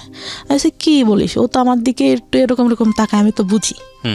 আমার ফুফাতো ভাইদের বলে যে না, সত্যি কথা, অনেক ভালো সম্পর্ক, আর ওরা অনেক ভালোবাসে ওই আপুটাকে, আপু অনেক ভালোবাসে। আমি বলছি আচ্ছা, আজকের দিনের মধ্যে যদি আমি ওর সাথে সম্পর্ক করে দেখাইতে পারি, একটা বাজাবাজি ধরনেরই। তারপরে আর কি করি, আমার ফুফাতো ভাই ফোন দেয়, আমি ওর সঙ্গে কথা বলি। কথা বললে ঠিক সন্ধ্যার সময় ফোন দিছে, আচ্ছা আমি তোমাকে একটা কথা বলতে চাই সমাপ্তি, তুমি কি আমার কথা যদি হ্যাঁ হয় হ্যাঁ বলবা, নাহলে পরে না বলবা। আমি বলছি জি বলেন। বলতেছে তুমি কি আমাকে লাইক করো? আমি বলছি যে দেখি, চিন্তা করে দেখি। তার রেগে কেটে দেয়। তো আমি আবার ফোন দিয়ে ওদেরকে ডেকে শোনালাম যে দেখ কি বলে, যে ওই ছেলে মেয়ের সাথে নাকি সম্পর্ক, তাইলে কি। পরে বলতেছে যে, আমি বলতেছি হ্যাঁ পছন্দ করি। আপনি? আচ্ছা I think I love you, ও বলে আমাকে। আচ্ছা ঠিক আছে, আই লাভ ইউ টু। কিন্তু আমি তো মানে ওরকম করে না। তো ওরা যে আবার কি করে, ওই মেয়েটাকে বলে দেয় যে আপনি যার সাথে সম্পর্ক করেন ওই ছেলেটাতে এই হয়েছে। তা আমি কিন্তু ওকে আমি বলছি তুইরা কিন্তু বলবি না, একটা মেয়ে কষ্ট পাবে। আমার যতটুকু মানে মাথার মধ্যে আছে, ও কষ্ট পাবে শুনলে। যাই হোক, ছেলেটা ভালো না, আমি যতটুকু জানতাম। পরে কলেজে ওঠার পরে, কলেজে যখন ভর্তি হইলাম, ওই ছেলেটা কোত্থেকে খোঁজ পাই জানি না, ও প্রত্যেক দিন এসে কি করতো, একটা রুমে 2টা দরজা ছিল, ছেলে দাঁড়া করে রাখতো 4টা। নেশা করতো প্রচুর পরিমাণে। একটা পর্যায়ে ওর বাবা মানে টাকা পয়সা দেওয়া বন্ধ করে দেয়। ওর পুরা মানে আমার সাথে দেখা করার যে আব্বু টাকা দিত, আমার কাছে থাকতো, এতটুকু ধারণা তো আছে। ও ব্যাগের থেকে টাকা নিয়ে নিত, হাত দিয়ে জোর করে নিয়ে এরকম করতো। একদিন যখন তখন যেখানে সেখানে ডাকতো। আমি আবার অনেক ভয় পাইতাম, যে বাবার একটা সম্মান আছে, বাবার টাউনেই দোকান ছিল একটা, ব্যবসা করতো যেহেতু উনি। তা একদিন ডাকে একটা মার্কেটের উপরে, ওখানে একটা ব্যাংক থাকে, এই পাশে আমরা কথা বলতেছি, চেনা জানা একটা লোকই দোকানে, ওই দোকান থেকেই সব কিছু নিতাম। আর আমার এমন ছিল, টাউনের সব দোকানে বলা ছিল যে আমার মেয়ে যদি কিছু এসে নিতে চায় আপনারা দিয়ে দেবেন, টাকা চাবেন না কখনো, যা লাগে আমি দিয়ে দেবো। আমার ছিল, আমি দোকানে গেলে একটা জিনিস পছন্দ হইলে না নিলে আমার কেন রাতে ঘুম আসতো না। আচ্ছা, তা ওই আঙ্কেলটা আমার খালুর দোকান ছিল ওখানে একটা, আমার খালুকে বলে যে এরকম দেখা করছে। এত বাজে করে উপস্থাপন করে দেখা করাটা আমার বাবা নিতে পারে না। এত বড় একটা লাঠি নিয়ে আমার মারার জন্য বসে আছে। রাতে ডাকছে, আমার মা সহ গেছে, আমার মা পাশে বসা। আম্মু বলছে যে যা সত্যি তাই বলবেন। আমি মামার কাছে যেগুলো জিজ্ঞাসা করে আমি বলি যে না, এরকম তো কিছুই হয়নি। পরে আব্বু বুঝতে পারে যে মিথ্যা সত্য কথা, মানুষের কথা শুনলে বুঝতে পারে, তো কিছু বলে না, বলে আচ্ছা ঠিক আছে। তা ওনারা আবার এরকম বলে যে আপনার মেয়েকে বিয়ে দিয়ে দেন, নাহলে কিন্তু এই ছেলে অনেক প্রবলেম করবে, তাই বলে। তারপরে ইন্টার ফার্স্ট ইয়ারও তো তখন এসএসসির পরে ভর্তি হয়েছি। ইন্টার ফার্স্ট ইয়ার পরীক্ষার কিছুদিন আগে আমাকে একটা ছেলে দেখতে আসে। ছোটবেলা থেকেই চিনি, কিন্তু এভাবেও জানি না যে আমাদের এলাকায় বাসা, এটা জানি কার ভাই কার ছেলে এটাও জানি না। আমার আবার কেমন ছিল যে আমি কোথাও যেতে গেলে আব্বুর কাছে শুনতে হবে, আর বাইরে অত বেরোনোর কোনো ছিল না আমাদের। আমি এলাকার মধ্যে আমাদের গোষ্ঠী দেওয়া অনেকের নাম জানি, চিনি, একজনের মুখে চিনি, একজনের নাম জানি, এরকম অনেকে চিনিও না। তো কারণ গোষ্ঠীটা তো অনেক ছাড়ানো ছিটানো, এক জায়গায় তো সীমাবদ্ধ না। তা ওই মানে শাড়ি পরিয়ে ওইটা দেখে নাকি ওর অনেক ভালো লাগে। পরে আমাকে আমার ভাইয়ের বিয়েতে তো যে মানে আমাদের বিয়ের পরে আবার দেখা যায় যে যেতে হয় বউয়ের বাড়িতে, মানে আমার ভাবির বাড়িতে যেতে হবে। তো আমার ভাই বলে যে তুই চল, আর আমার মামা তোমার কথা বলে যে ও চল। আমি বলি যা না, যাব না, আমার যেতে ইচ্ছা করে না, কারণ আমি তখন এই যে টেনশানে, আমার বয়ফ্রেন্ডের সাথে আমার ব্রেকআপ হয়ে গেছে, মন মানসিকতা ভালো থাকে না। আর ভাবিদের বাড়িটাও এরকম ছিল যে আমার পছন্দ না, মানে মাটির রাস্তা দিয়ে যেতে হতো, আমার ভালো লাগতো না। ওকে, তা বলছে যে আচ্ছা চল আজকে যাই, কালকে চলে আসবো। তা আমি আবার তখন একটা গোপনে ফোন ব্যবহার করতাম, ওটা বাসায় রেখে যাই। আসার পরে 16 তারিখে যাই মার্চের, 18 তারিখে ব্যাক করি। ওকে, ফোনটা খোলার পরে আমি দেখতেছি আমার ফোনে একটা মেসেজ, আমাকে তুমি খুঁজলে কেন? আমি তোমাকে খুঁজলাম মানে কে এটা, আমি কাকে খুঁজলাম?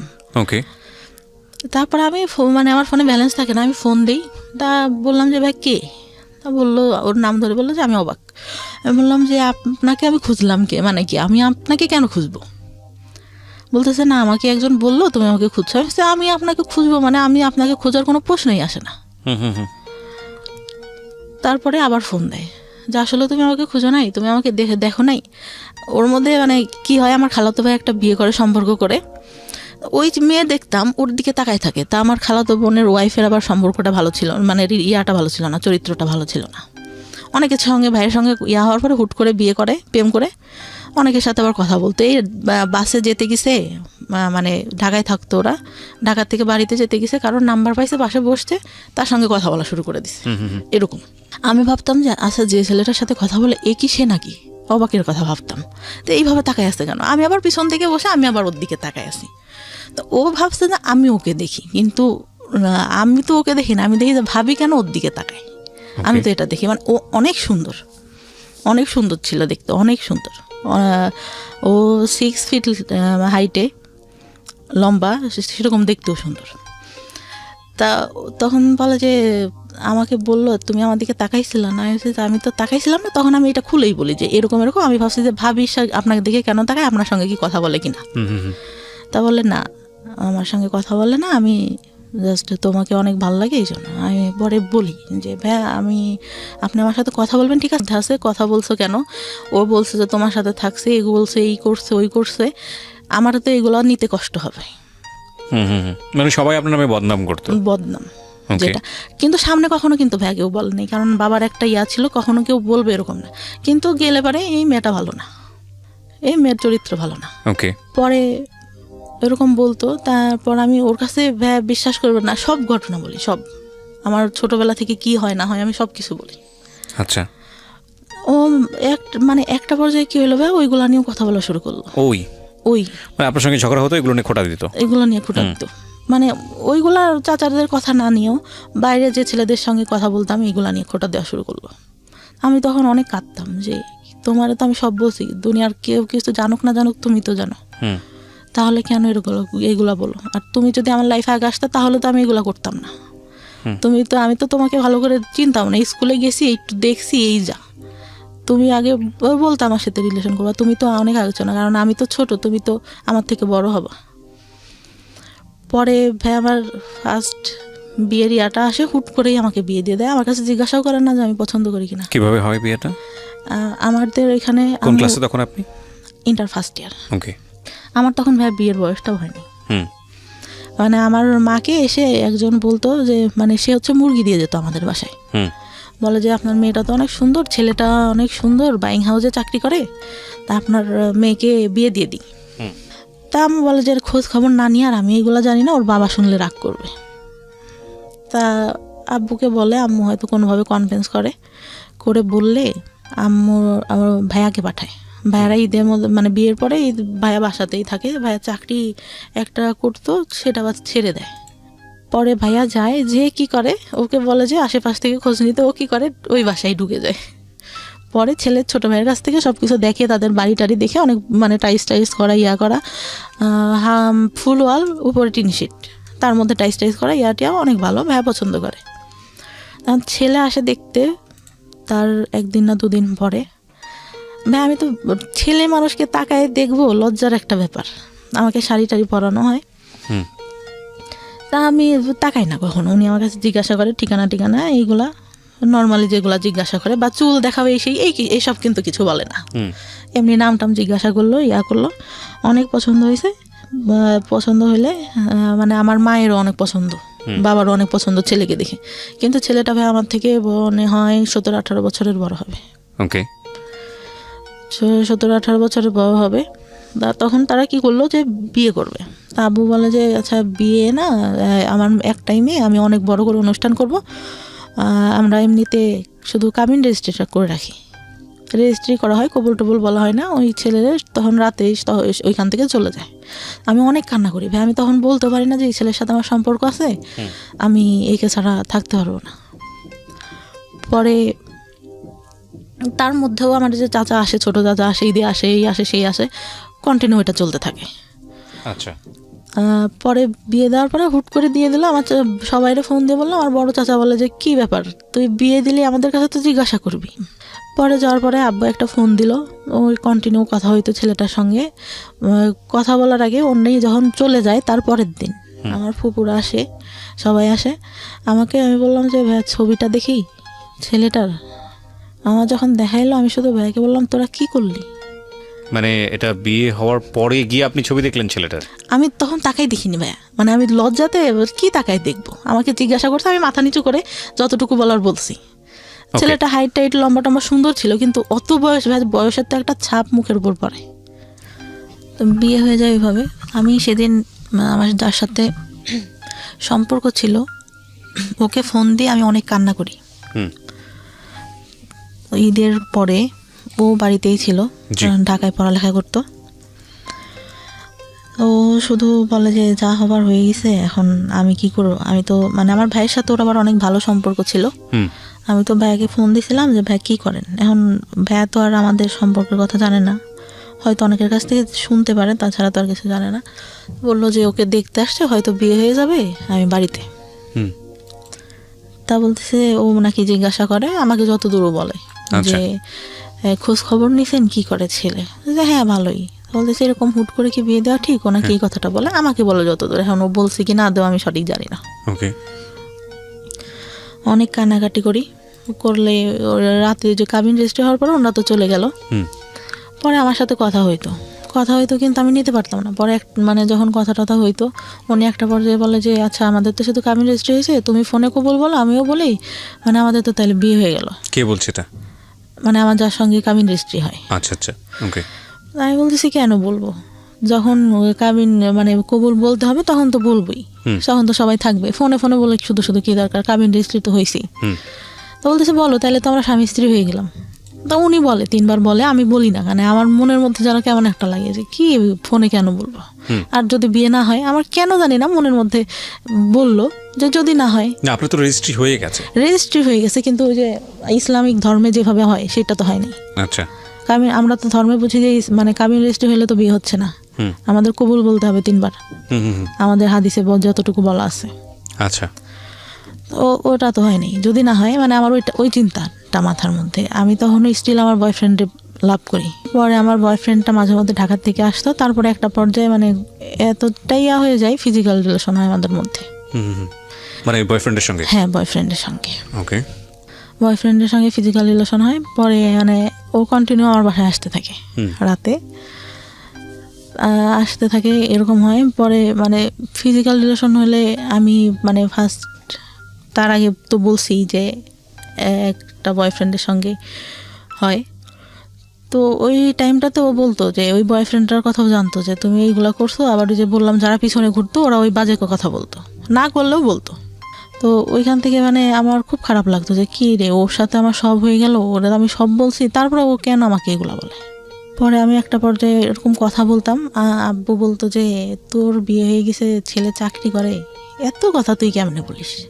আব্বু তো আর জানতো না যে আমি অন্য কারোর সাথে কথা বলি, কিন্তু আব্বু হয়তো আজ করতে পারে একটু, আচ্ছা, যে আমি অন্য কারোর সাথে কথা বলতেছি। পরে আমি তো কিছু বলি না। পরে আমার ফোনে একদিন ফোন আসে, খাচ্ছিলাম, আব্বুরা বসেছিল, হঠাৎ করে আননোন নাম্বার থেকে ফোন দেখে আব্বু যে বুঝতে পারে যে এইটা তো আমার মানে যার সাথে রেজিস্ট্রি হয় তার নাম্বার না। পরে কিভাবে যেন বুঝতে পারে জানি না। পরে ওই টাইমটাতে আবার কি হয়, একটা ছেলে আমাকে অনেক পছন্দ করতো, আব্বুকে মামা মামা করতো। আচ্ছা। পছন্দ করতো বলতে মানে আমার আব্বুকে ভাঙাই খায় মানুষ বলতে যেরকম ওরকম খাচ্ছে এখন পর্যন্ত, মানে এইটা বলতেছে এটা বলতেছে। আমার বাবা আবার তাকে এতটাই ভালোবাসে, এতটাই বিশ্বাস করে, আমার মনে হয় আমাদের থেকে তাকে বেশি ভালোবাসে। আমি বললাম যে ভাই আপনি তো আব্বুকে বলতে পারেন। আমার যখন ইন্টার ফার্স্ট ইয়ার ভর্তি করতে নিয়ে যায় তখন উনি আমাকে বলে বাইকে, এটা কি বিয়ের পরের ঘটনা এগুলো আপনার? না বিয়ের আগে। আচ্ছা বলতে ভুলে গেছি। আচ্ছা। পরে উনি বলে, আমি বলি যে আপনার মামাকে বললেই তো পারেন, আপনার মামা তো আপনাকে অনেক ভালোবাসে, আমাদের তো তাহলে বিয়ে দিয়ে দেবে, আমার বলার কি আছে? বলছে আমি বলবো কিভাবে, তুই বল। আমি কি এতই বেহায়া যে আমি আমার বাবাকে যে বলবো যে আপনার সাথে বিয়ে দিক? আর আপনি মানে আমি এরকম করেই বলি যে আমি হয়ে দেখতেছি আপনাকে এরকম। আপনার গার্লফ্রেন্ড ছিল আমার ছোটো চাচির সঙ্গে পড়তো, ওনার গার্লফ্রেন্ডটা, আপনার গার্লফ্রেন্ড আমার ছোটো চাচির সাথে পড়ে। আমি যখন ছোট তখন থেকে দেখতেছি, আমি হয়ে আমার বোন দেওয়ার পর থেকে আপনি এরকম, আপনাকে কেন বিয়ে করবো? তো কথায় কথা বলে তুই তো তাহলে প্রেম করিস নি। আসে প্রেম করি না করে এটা কোনো কথা না, আমার মা বাবা যার সাথে দেবে তার সাথেই আমি থাকবো। পরে ভাই কি করে, বিয়েটা হওয়ার পরে উনি কি করলো, ওই ভাইয়াটাই মানে কার কাছ থেকে খোঁজ খবর নিতে জানি না, তাদের জমি জায়গা নাই, হ্যান নাই তেন নেই, এসব বলে বিয়েটা 5 মাসের মাথায় ভেঙে দেয়। মানে আপনার যে রেজিস্ট্রি হয়েছিল সেই বিয়েটা ভেঙে দেয়। আচ্ছা। তা আব্বু ওই বয়ফ্রেন্ডটার কথা জানতে পারে এক পর্যায়ে। আমি বলি আব্বুর কাছে বিয়েটা ভাঙার আগে, তা বলে যে তাহলে বিয়েটা ভেঙে দিয়ে ওর সাথেই তোর বিয়ে দিব, এরকম করে বলে। কিন্তু ভাইয়া কি করলো, বিয়ে ভাঙার পরে ওই ছেলের সঙ্গে আমাকে বিয়ে দেবে না, অন্য জায়গায় বিয়ে দেবে, এই ছেলের সাথেও দেবে। আচ্ছা। আমি আমার বয়ফ্রেন্ডের কাছে বললাম। বয়ফ্রেন্ড তখন কি করতো, পেশায় কি ছিল?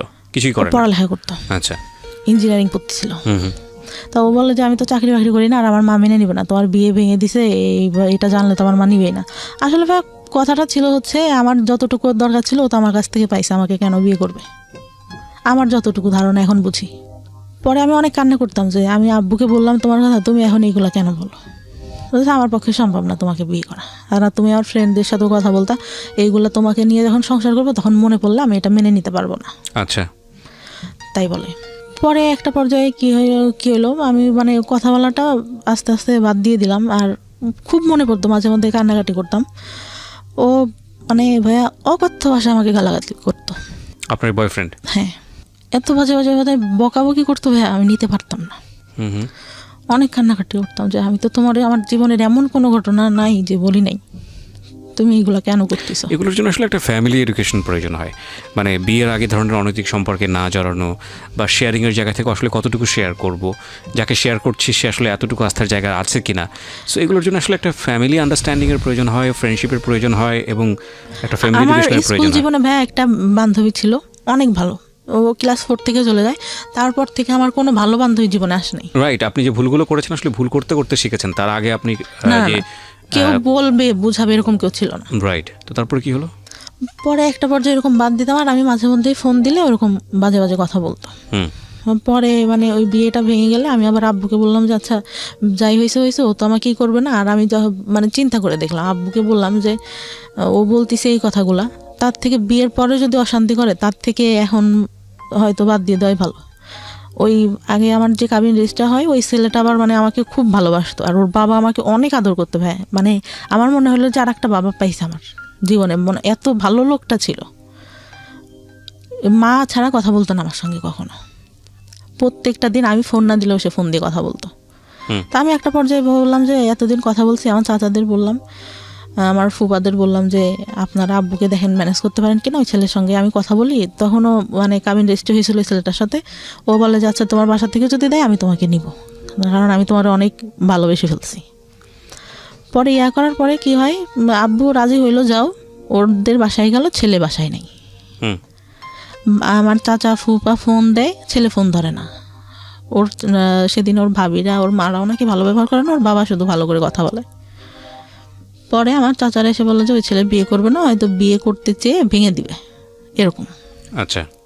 পরে ওই ছেলেটা আবার ফোন দিয়ে চাচাদের বলে আচ্ছা আমি একটু বাইরে ছিলাম এই জন্য ফোন, তুই ফোন ধরতা, বাইরে ছিলাম, আমাদের সামনে আসা নাই, ঠিক আছে।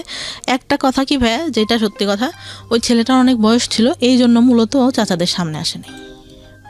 ও ভাবছে যে এত ছোট মেয়েকে আমি বিয়ে করছি, আমার সাথে হয়তো দেখার পরে দিবে না, এই জন্য সে ভয়ে সামনেই আসে নাই। আচ্ছা। আমি একদিন বিয়ের পরে যখন বিয়েটা ভাঙে নাই তখন বলি যে আপনার বয়স এত বেশি, আপনি আমাকে বিয়ে করলেন, আপনি তো দেখছেন আমি তো তখন তাকাই দেখি না, আপনি তো দেখছিলেন যে আমি তাকাইও দেখি নাই, আপনার কি এটা ঠিক হয়েছে? বলে আসলে এখন বুঝতেছি ঠিক হয় নাই, তারপরে তোমার কি মানে বিয়েটা ভেঙে দিব? আমি বলছি, না, মেয়েদের জীবনে একবারে আমাদের যে ফ্যামিলি যে স্ট্যাটাস ছোটবেলা থেকে দেখে আসতেছি, একটা মেয়ের বিয়ে ভেঙে গেলে পরে আর ভালো বিয়ে হয় না। তা ছেলেটা ভাই বয়স বেশি হলেও, যেটা সত্যি কথা, আমার লাইফে দেখো টাকা ছিল না, সে গল্প দিছে যে আমার একটাই মেয়ে, অনেক বড় করে হ্যান করবো ত্যান করবো, কোনো কিছু করতে পারবে না, এইটা কারণ ছিল। পরে হুট করে ছোট চাচা নিয়ে আসে, যে আমাকে মানে ছোটবেলা থেকে ফিজিক্যালি টর্চার করতো, সে নিয়ে আসে। তা নিয়ে আসলে আমার বাবা বলে যে সব কাপড় কেন পরে আসিস, ভালো কাপড় পরতে পারিস না? আমি বাসার উপর কি পরবার, আচ্ছা ভালো কাপড় পরতে। তা আমি মানে তখন একটু আন্দাজ হয় যে ভালো কাপড় কেন পরতে বলতেছে। তো নিয়ে আসলে ছেলেটা এত সুন্দর করে এত ভঙ্গিমায় কথা টথা বললো, আমাকে শাড়ি পরায় আবার সেই সামনে নিয়ে বসাইলো, সব কিছু জিজ্ঞাসা করলো। আমি ওনার ভঙ্গিমা দেখে, কথা বলা দেখে, দেখতে সুন্দর ছিল আমার, মানে ভালোই, মানে একটা বার তাকাইছিলাম, ভালোই লাগলো। এর থেকে একটু বয়সই হবে, তারপরও বয়সের ডিস্টেন্স আমাদের 15 বছর মতো। তা আমাকে পরে হচ্ছে ওদের বাসার থেকে দেখতে আসবে, এর মধ্যে ওই ছেলে ভাই আমাদের মানে সব কিছু, আমার বাবা সব কিছু খোঁজ নিছে এক রাতের মধ্যে, একদিনের মধ্যে। আর নেওয়ার পরে ওরা বাসার থেকে আসে, আমি আবার বলি যে আমার যে আগে একটা হয়েছিল, এটা কি বলা হয়েছে কিনা। আমার মাকে জিজ্ঞাসা করলাম যে আমি কিন্তু পরে এবার বিয়ের পরে সমস্যা হবে, এটা কিন্তু আমি মেনে নেব না। ওকে। পরে ঘটককে বলে, ঘটক আবার বলে যে না, বলা হয়নি। তা বলে যে আচ্ছা তাহলে বাব্বু বলে যে আচ্ছা বলো, যদি বললে যদি করলো, নাইলে নাই, বিয়ে করলে। পরে ভাইয়া বিয়ে দেওয়া ওনাকে বলছে, উনি সবার কাছে খোঁজ নিচ্ছে, কিন্তু সবাই তো জানে, যেহেতু ফ্যামিলিটা ভালো জানে, সবাই বলছে যে না, উঠাই নাই, শুধু ওদের কাবিন রেজিস্ট্রি হয়েছিল। ছেলে বিয়ের আগে আসলো, ওদের বাসার থেকে সবাই আসলো, এসে ওর বাবা ও অনেকেই, মানে আমার তারপর ঈদের পরে ছিল, কোরবানি ঈদের পরে মেবি, ওই দুনিয়ার লোক এসে মনে হচ্ছে আমি একটা কার্টুন বসে আছি, আমাকে দেখতেছে। কি দেখতেছে, ছেলের নানা ছিল, আমার চুল ধরে ঘোমটা নামায়, এইটা ওইটা, আমার খুব বিরক্ত লাগছে। কি রে চুল ধরবে, এইটা কি চুল ধরার যুগ নাকি? 2015 সাল ভাই, চিন্তা করেন, আমার চুল ধরে হাঁটা দেখতেছে, কেমন মেজাজটা গরম হতে পারে তখন। ওকে। আমার খুব মেজাজ খারাপ হয়, আমি রেগে যখন বের করে দেয় আমি আসি, তা চলে আসি। আমার চাচাতো ভাইরা বলতেছে আপুর কি হয়েছে, আপু কেন রাগ করছে? আমার চাচাতো ভাই বড় চাচার ছেলে, আমার থেকে বয়সে ছোট, মানে আমাদের বাবা আগে বিয়ে করে তো, এই জন্য ও আমাকে অনেক ভালোবাসে, বুবু বলে ডাকে। বুবুর কেন রাগ করছে, বুবু কি হয়েছে, চুল কেন ধরে দেখলো, আমার হাঁটা কেন দেখলো, আমি কি নাকি, এরকম করে বলি। পরে তাদেরও পছন্দ হয়, বিয়ে পরে সেদিন বিয়ে পড়াই দিল ভাই, একদম। আগেরটা ডিভোর্স হয়েছিল? হ্যাঁ, ডিভোর্স হয়ে গেছে, তার মনে হয় ভাইয়া 1 সপ্তাহের মাথায় আমার বিয়ে দিয়ে দিল। ডিভোর্স হলেও তো 3 মাস সময় লাগে, ওয়েট করতে হয়। হ্যাঁ, তো কি করলো, বিয়ে দিয়ে দিল। আর আব্বুর একটু ক্ষমতা ছিল, বললাম না, একটু পলিটিক্যালি ছিল, ওই জন্য কেউ আর কিছু বলে টলে নাই, করে নাই। কিন্তু ওই ছেলেরা নেওয়ার জন্য অনেক লোক দিয়ে খবর পাঠাইছে, ত্যান করছে, কিন্তু এদিক থেকে আমাদের এদিক থেকে কোনো কথা হয়নি। তা আমি একটা সময়, মানে আগের যে ছেলেটা ছিল, ওকে বলছিলাম যে তুমি যদি চাও আমি কিন্তু চলে আসবো, কিন্তু সে নাচরবান তো অনুষ্ঠান করতে হবে, হ্যান ত্যান এটা সেটা। আবার তাদের চিন্তা ছিল কিছু দেবে না। পরে এর সাথে বিয়ে হয়ে গেল, সেদিন বিয়েটা একদম পড়াই দিল। বিয়েটা পড়াই দেওয়ার পরে ছেলের কথার ভঙ্গিমা এটা সেটা, সে ডিপ্লোমা কমপ্লিট করছে, সে বললো যে আমি বিএসসি কমপ্লিট করছি, মিথ্যা কথাটা পুরাই বললো যে টাউনে জায়গা আছে ওইখানে বাড়ি করবো, এটাও পুরা মিথ্যা কথা। জায়গা কিছুই, মানে এমনিতে গ্রামে জায়গা জমি আল্লাহর রহমতে ভালো আছে, কিন্তু ওইগুলো মিথ্যা কথা, কারণ ওদের যে বাড়ি টাড়ি দেখলে তো বিয়ে দিবে না। আমার চাচা কিন্তু দেখে আসছে ভাই, কিন্তু সে মানে বাড়ি কেমন, এটা কেমন কিছুই বলে নাই, বলছে ভাই ছেলে ভালো চাকরি করে, ভালো দেখতে, বাড়ি জমি জায়গা যা আছে অনেক ভালো।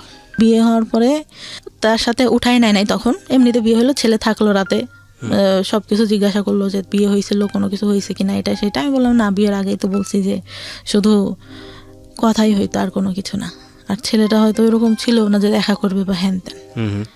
পরে সারা রাত গল্প টল্প করলাম, করার পরে মানে ভাইয়া যে বলে না যে মানে হাজব্যান্ডের কাছ থেকে একটা ভালো কথা বা ভালো কিছু, সে প্রথম অনেক ভালো কথা বলতো, ভালো ব্যবহার করতো। আমি ফার্স্ট যখন ঢাকায় আসলাম, আসলে চাকরি করতো, একটা বাসায় এসে একা থাকতো। তার ফ্রেন্ডের সাথে একটা বিজনেস করতো, এক পাশে হচ্ছে তাদের জিনিস থাকতো, এই কসমেটিক্স এটা সেটা, আর এক পাশে ও থাকতো। কি হয় ভাই, আমাকে একটা ফোন গিফট করে, ফোনটা হারাই যায়। বাস থেকে যখন নামবো গাবতলিতে, আমার ব্যাগে ধাক্কা লাগে বাসের মধ্যে থেকেই। আমি ভাবি যে হয়তো সিটে লেগে ধাক্কা লাগছে। তখন আমি বাইরে নেমে দেখে আমার ব্যাগের মধ্যে থেকে ফোন নাই, নাই তো নাই, ফোন দেওয়া হচ্ছে, ফোন বন্ধ। তখন বুঝতে পারছে, বাসায় এনে বলল যে আমি অনেক কষ্ট করে সব কিছু করি এইরকম। তা আমি অনেক কান্না করতেছি যে আসলে আমি তো ইচ্ছা করে করি নাই।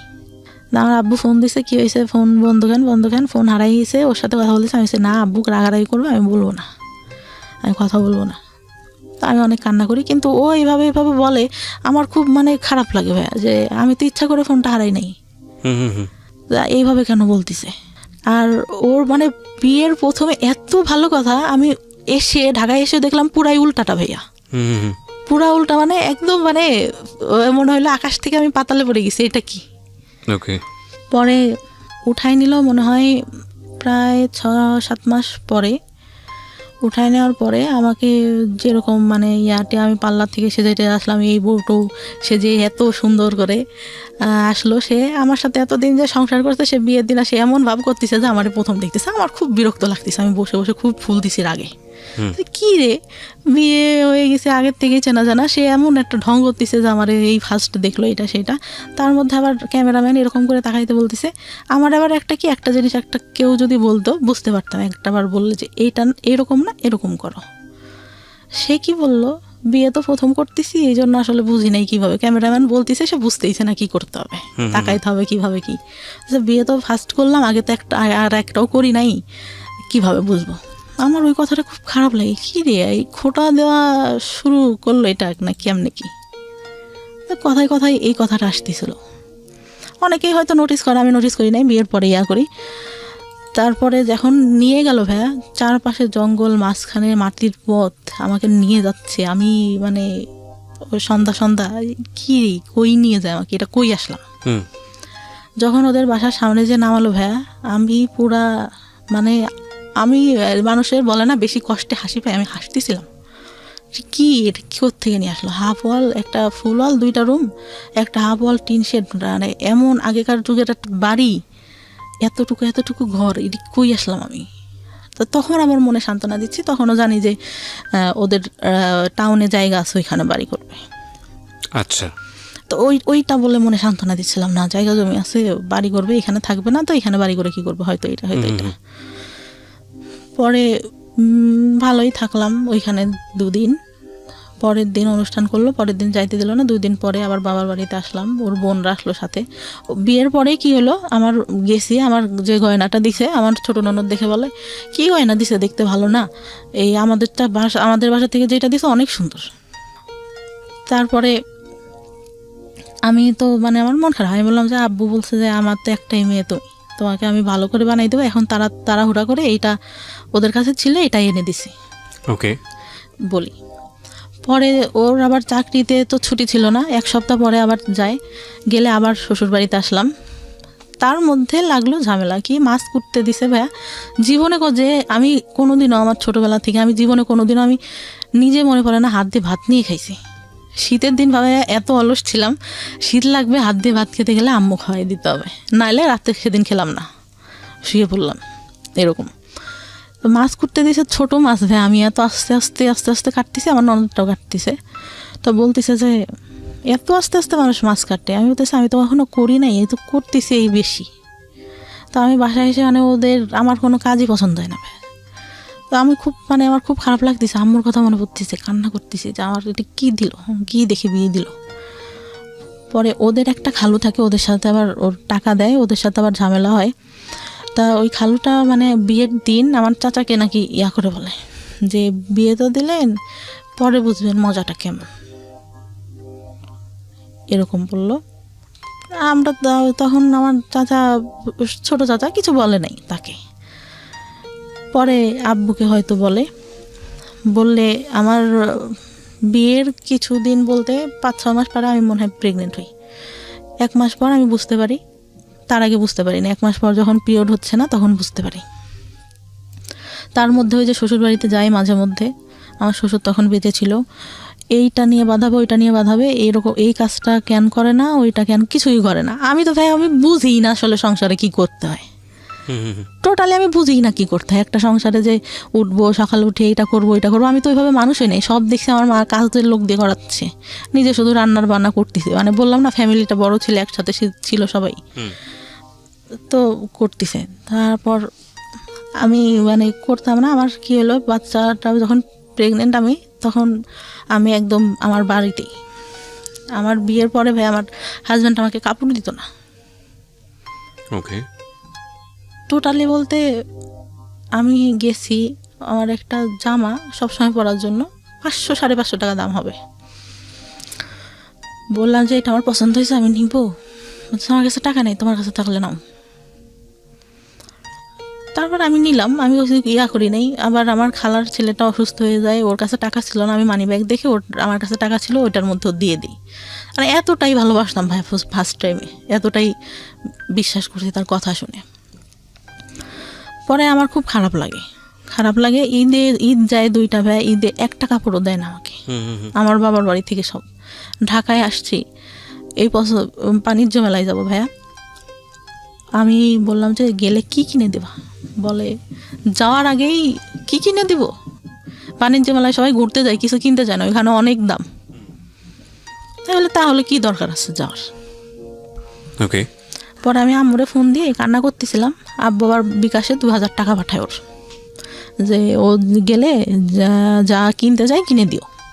পরে যাই ওখান থেকে একটা হাতের ব্রেসলেট, একটা পাইল কিনে আর একটা আংটি কিনি। ও মানে আমাকে নিয়ে যাওয়ার পরে ভাইয়া শুধু গ্রাউন্ডে ঘোরাচ্ছে, এই যে সব আগে ঘুরে দেখো।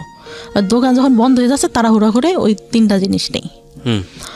নিয়ে আসার পরে যে প্রেগনেন্ট, তখনও জানি না প্রেগনেন্ট। আসি আবার যাই ওই শ্বশুর বাড়িতে, বেশি হলেও 3 থেকে 4 দিন থাকি, তার মধ্যেও ভাই যত সব কাহিনী।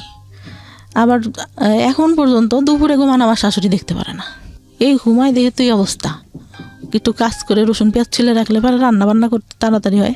মানে এবং এই সংসার করা অবস্থায় আপনার একটা বাচ্চা আছে, হ্যাঁ। যার বয়স 3 বছরের মতো, হ্যাঁ। 2.5 থেকে 3 বছর।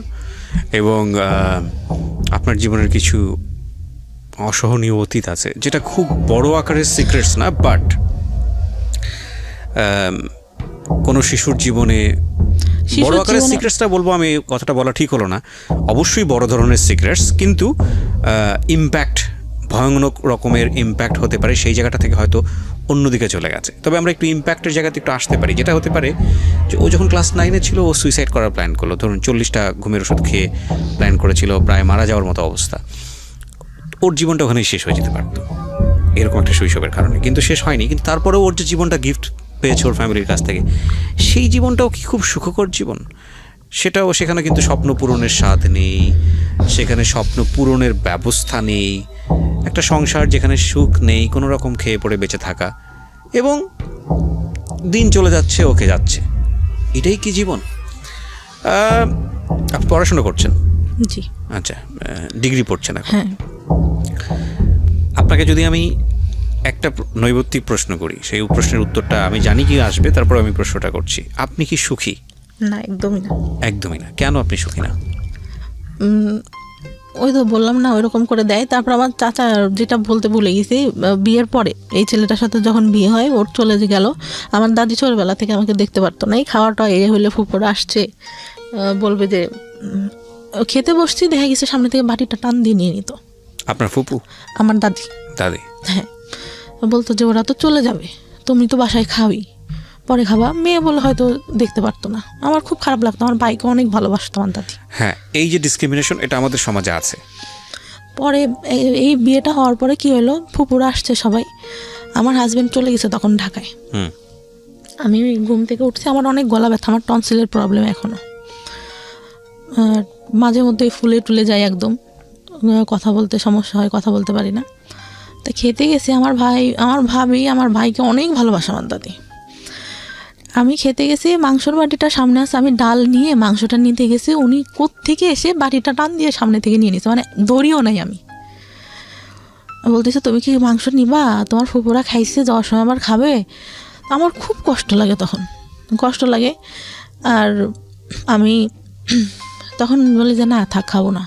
পরে ভাত মানে গলা ব্যথা, তারপরে কষ্টে গলার মধ্যে আর যাচ্ছে না, যে বিয়ে হয়ে 2 দিন সময় মানে সময় পাইলো না, এর আগে থেকে এরকম করতো, এখনও এই ব্যবহারই। বিয়ের পরেও এটা করেছে আমার দাদি, হ্যাঁ বিয়ের পরেই। আচ্ছা, না ঠিক আছে। পরে আমার ভাই কি বললো, ভাই কথাটাই আসে, আমার ভাই ছোটবেলা থেকে অনেক আদর করতো, যখন রিলেশন করতাম তখন একটু মানে ওর কাছে খারাপ লাগতো, বলতো ওর কাছে হয়তো কেউ, ও মানে একটু ব্যবহার মাঝে মধ্যে খারাপ করতো, কিন্তু ভালোবাসতো এমনিতে। ঢাকার থেকে যাচ্ছে, এটা নিচ্ছে ওইটা নিচ্ছে, ও বললো যে সংসার করে খাবি তোরা, তোদের মতো মেয়েরা সংসার করে খায়। ঠিক আছে, ছোট ছোট বিষয়গুলো খুবই কষ্টদায়ক। আমার মনে হয় মেয়েদের প্রতি আরও বেশি সহনশীল হওয়া উচিত, সেটা পরিবার থেকে হওয়া উচিত। বাবার জায়গাটা ভয়ানক রকমভাবে মিসিং, এবং কিছু বিষয় আমরা আজকে এই অনুষ্ঠানে সচেতনভাবেই তুলে আনতে পারিনি, কারণ আমাদেরও একটা সীমাবদ্ধতা আছে, 1। আর 2 নম্বর যেটা, সেটা হচ্ছে যে মা যে ধরনের ভূমিকায় থাকা উচিত ছিল সেটা তো অবশ্যই ছিল না। মানসিক বিকাশ বলতে যেটা বোঝায় এই মেয়েটির, সেটা হয়নি, এবং যে কারণে ওর জীবনে কিছু সিক্রেটস জন্ম নিয়েছে। সেটা হচ্ছে বিয়ের আগে এক ধরনের অনৈতিক সম্পর্কে জড়িয়ে যাওয়া, এবং সেটার রেজাল্টও ভালো না হওয়া। আপনি দেখেন ওর জীবনে কোনো বেস্ট কোম্পানি নেই, একটা ভালো বন্ধু সেও খুব অল্প সময়ের জন্যে, তারপরে সে নাই। যাকে সে লাভ করলো সেই ছেলেটাও তাকে নিতে পারলো না, ইজি হতে পারলো না, তাকে জীবনে রিসিভ করতে পারলো না। যাকে বিয়ে দেওয়া হলো সেটাও একটা ভুল ডিসিশন ছিল ফ্যামিলির, প্রথম বিয়েটা। দ্বিতীয় বিয়েটার ক্ষেত্রে সেটাও হুটহাট করেই বলা চলে, যেই সংসার সে করছে। ইন দ্য মিন টাইম যেই অনৈতিক যে সম্পর্কগুলো তার জীবনে এসছে, সেখানে তার প্রপার এডুকেশনের অভাব ছিল। সব কিছু মিলিয়ে একটা ভজকট জীবন। এবং আমি যে প্রশ্নটা করেছিলাম সেই প্রশ্নের উত্তরে আপনি বলেছেন না কেন, সেই গল্পটা তো আসলে, সেই অ্যান্সারটা তো আসলে পুরো গল্পই। তারপরেও আমরা আপনার কাছ থেকে শুনতে চাই যে আপনি সুখী না কেন। পরে ভাই আমার বাচ্চাটা হওয়ার পরে যখন 6 মাস, আমি সুখী না কেন এই প্রশ্নের উত্তর চাচ্ছি, আমি আর স্টোরিতে যেতে চাচ্ছি না। সুখী না কারণ আমি কাজ করি এখন যতটুকু পারি, তারপরেও আমার শাশুড়ি এইটাই ভাবে রান্না করে খায় না, এটাই আমি জানি, ধরেন রান্না করে আপনার খায়। দৈনন্দিন জীবনে অনেক ধরনের প্রবলেম আছে, সে হ্যাঁ। কারণেই আপনি অসুখী। কিন্তু আপনার জীবনের কি কোনো স্বপ্ন ছিল? হ্যাঁ ম্যাম, কি স্বপ্ন ছিল? আমি চেয়েছিলাম যে ইন্টার কমপ্লিট করে ভালো একটা কলেজে ভর্তি হব, ওকে, পড়ালেখা করে কিছু একটা করব, নিজের পায়ে দাঁড়াবো, নিজে আর্ন করবো, ডিসিশন মেক করব। হ্যাঁ হ্যাঁ, ডিসিশন মেক করবো। আর একটা ইচ্ছা ছিল যে আমার বাবার টাকা উড়ায় অনেক, মানে মানুষের পিছনে, এটা বুঝে না, এখন অনেক দিনাদায়ী হয়ে গেছে। আমি চাই, আমার ভাই বিয়ে করছে, সে এখন টাকা পয়সা দেয় না, আরো পারলে বাবার থেকে উল্টা নেয়। আমি চাই তার দিনাদায়ীটা শোধ করতে। আমার আপনি চাইতেন? আমি চাইতাম। বাবাদের ভুল এই সব জায়গাতেই, এবং হয়তো আপনার মেয়েটা যদি আজকে সেই রকম নিজের পায়ে দাঁড়াতো, তাহলে হয়তো আপনারই জন্য উপকার হতো। এবং আমাদের, আমি সবসময় যে কথাটা বলি, সবসময়ই বলি, এই গল্পগুলোর সাম আপ একটা জায়গায় এসে দাঁড়িয়ে যায়, never sacrifice 2 things in your life. Number 1 is education and number 2 is your career. এই দুটো জিনিস স্যাক্রিফাইস করলে এগুলো কখনো জীবনে রিটার্ন আসে না। বাকি জিনিসগুলো রিটার্ন আসে, কোনো না কোনোভাবে আমাদের সামনে ঘুরে ফিরে চলে আসে। হ্যাঁ, এখন সেই জায়গাটায় তো অবশ্যই আমি মাকে হারালে তো আপনি মাকে ফিরে পাবেন না, বউকে হারালে বউ পাবেন, হ্যাঁ এটা বলাই যায়। কিন্তু গার্লফ্রেন্ড গেলে জীবনে গার্লফ্রেন্ড আসবে, বয়ফ্রেন্ড গেলে বয়ফ্রেন্ড আসবে। একটা মানুষ জীবন থেকে চলে গেলে তার রিপ্লেসমেন্ট হয়তো অন্য একজন মানুষ হবে, এটা হয়। হ্যাঁ, এখন আমরা যখন লাভ করি তখন আলটিমেটলি এটাই চিন্তা করি যে না, তাকে ছাড়া আমার জীবন বৃথা। আমাদের লাভের স্টাইলটাই এরকম, ধরনটাই এরকম, আমরা অন্য কোনো কিছু চিন্তা করতে পারি না। লাভ সবসময়ই যখন হয় তখন একদম ব্লাইন্ডলি ডিপোজিট হয় সেই জায়গাটাতে। সো ওইটা নিয়ে আমরা, কিন্তু মজার বিষয় হচ্ছে যখন জীবন থেকে ওটা সরে যায় এবং জীবনে যখন সেকেন্ড আর একটা মানুষ আসে, তখন একটা পর্যায়ে গিয়ে মনে হয় কতটা বোকা ছিলাম, কতটা হাস্যকর ছিল এই সময়গুলো, কত না বড় ভুল করেছি, কিন্তু সিচুয়েশনে থেকে সেটা বোঝা যায় না। তো যাই হোক, আমি যে কথাটা বলছিলাম যে জীবনে আসলে এই দুটো জিনিস স্যাক্রিফাইস করলে এই দুটো জিনিস আর কখনো রিটার্ন আসে না, এবং তখন জীবনটা খুব দুর্বিষহ হয়ে ওঠে। কি ছেলে কি মেয়ে, প্রত্যেকেরই স্বাধীনভাবে বাঁচার ক্ষমতা আছে এবং প্রত্যেকেরই নিজস্ব চিন্তায় বড় হওয়ার সুযোগ আছে। ধরুন, কেন এই দুটো জিনিসের কথা বলি? এই মেয়েটি তার সংসার জীবনে সুখী না, এই মেয়েটি তার পারিবারিক জীবনে সুখী না, এই মেয়েটির একটা বাচ্চা আছে। এই মেয়েটির যদি অন্তত ডিসিশন মেক করার ক্ষমতা থাকতো, যে পৃথিবীর কোনো জায়গা থেকে সে সুখী না, কিন্তু তার ডিসিশন মেক করার একটা ক্ষমতা আছে, অন্তত ওই জায়গাটা সে সুখী হতে পারতো। আর ডিসিশন মেক করার ক্ষমতা তখনই থাকে যখন একটা মানুষ আর্ন করে, যখন একটা মানুষের আয় করার ক্যাপাসিটি থাকে। যে মানুষটার আয় করার ক্যাপাসিটি থাকে না, সে মানুষটার ডিসিশন মেকিং করার ক্ষমতা থাকে না। সুতরাং পৃথিবীর সমস্ত জায়গা থেকে যদি আপনি বঞ্চিত হন হ্যাপিনেসের জায়গাটা থেকে, আর্ন যদি আপনি করেন, পয়সা রোজগার যদি আপনি করেন, আপনার যদি একটা জব থাকে বা অন্য কোনো যে কোনো বৈধ উপায়ে আপনি যদি অর্জন করেন, সেক্ষেত্রে আপনার অন্তত একটা হ্যাপিনেস থাকবেই থাকবে। So never ever sacrifice your career, and education না থাকলে ক্যারিয়ার আসবে না। সচরাচর আমরা সেটাই দেখি, ব্যতিক্রম অনেক আছে। তো এডুকেশনও আসলে স্যাক্রিফাইস করা উচিত না। এডুকেশনের স্যাক্রিফাইসনেসটা নিজের জীবনটাকে অনেকখানি দুর্বিষহ করে তোলে। এই মেয়েটির ক্ষেত্রে যেটা হয়েছে এডুকেশনের ক্ষেত্রে, সেটা পারিবারিক ভুল এবং তার নিজেরও অনেকখানি ইচ্ছার অভাব ছিল। একটা সময় তার মনে হয়েছে যে পড়াশোনা করে কী বা হবে, সে যেটা দেখেছে। এবং সব কিছু মিলিয়েই এই রকম জীবন, সমাপ্তির মতো জীবন বাংলাদেশের অনেক মেয়ের আছে, অসংখ্য মেয়ের আছে। কিন্তু একটা কথা হচ্ছে যে আমরা আসলে সুন্দর দিনের স্বপ্ন দেখি, আমরা আগামীকাল নিয়ে পজিটিভ ভাবতে চাই, আমরা বেঁচে থাকি ভালো কিছুর জন্য। আমরা প্রতি মুহূর্তে স্বপ্ন দেখি আমাদের জীবনটা অনেক সুন্দর হবে, যে কারণেই আমরা বেঁচে থাকি। আমরা বিশ্বাস করি সৃষ্টিকর্তাতে এবং একই সাথে আমরা বিশ্বাস করি আমাদের ভাগ্যে ভালো কিছু অপেক্ষা করছে, যে কারণেই সমাপ্তিরা এত স্যাক্রিফাইস করেও তাদের সন্তানদের মানুষ করেন এবং ভবিষ্যতের আশায় বসে থাকেন। ওনার একটা সুখের জায়গা অন্তত আছে, সেটা হচ্ছে ওনার সন্তান। উনি ওনার সন্তানের কাছ থেকে ভালো কিছু আশা করেন। আপনার যদি একটা মেয়ে হয়, আমি কি প্রশ্নটা করে আজকের অনুষ্ঠানটা শেষ করে দিই। আপনার যদি একটা মেয়ে হয়, আপনি আপনার মেয়েটাকে আপনি কিভাবে বড় করবেন? আমার ভাইয়া মেয়ে। ও আপনার মেয়ে? আচ্ছা, ওর বয়স কত? 3 বছর? 3 বছর। ও, তো আপনার এই প্রবলেমগুলা যেগুলো আপনি ফেস করছেন, এখন আপনি তো বোঝেন যে আসলে কোথা থেকে কি হতে পারে। সো এই বিষয়গুলোকে আপনি ওর দিকে খেয়াল রাখেন? সব সময় ভাই, সব সময়।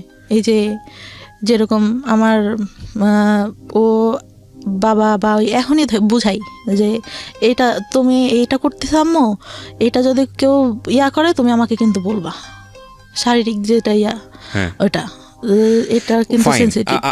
আর ও মানে এত বিশ্বাস করবেন না, এত বুদ্ধি ওর মাথায়। আমি যদি একটু কান্না করি ভাইয়া, মা তোমার কি হয়েছে, বিউটিফুল। আমি চাই আপনার মেয়েকে আপনি ভালো শিক্ষায় শিক্ষিত করেন এবং তাকে আমি মেন্টালি সাপোর্ট দিব ভাই, সব দিক থেকে। ওর বাবা না দিতে পারলে আমি যেটা আমার হাজব্যান্ড এখন পর্যন্ত ভাই আমার এটা বলা খুব দরকার, হাত খরচ দেন। আমার বাচ্চা পেটে আসে, তারপরে ফার্স্ট আমার গায়ে হাত তোলে।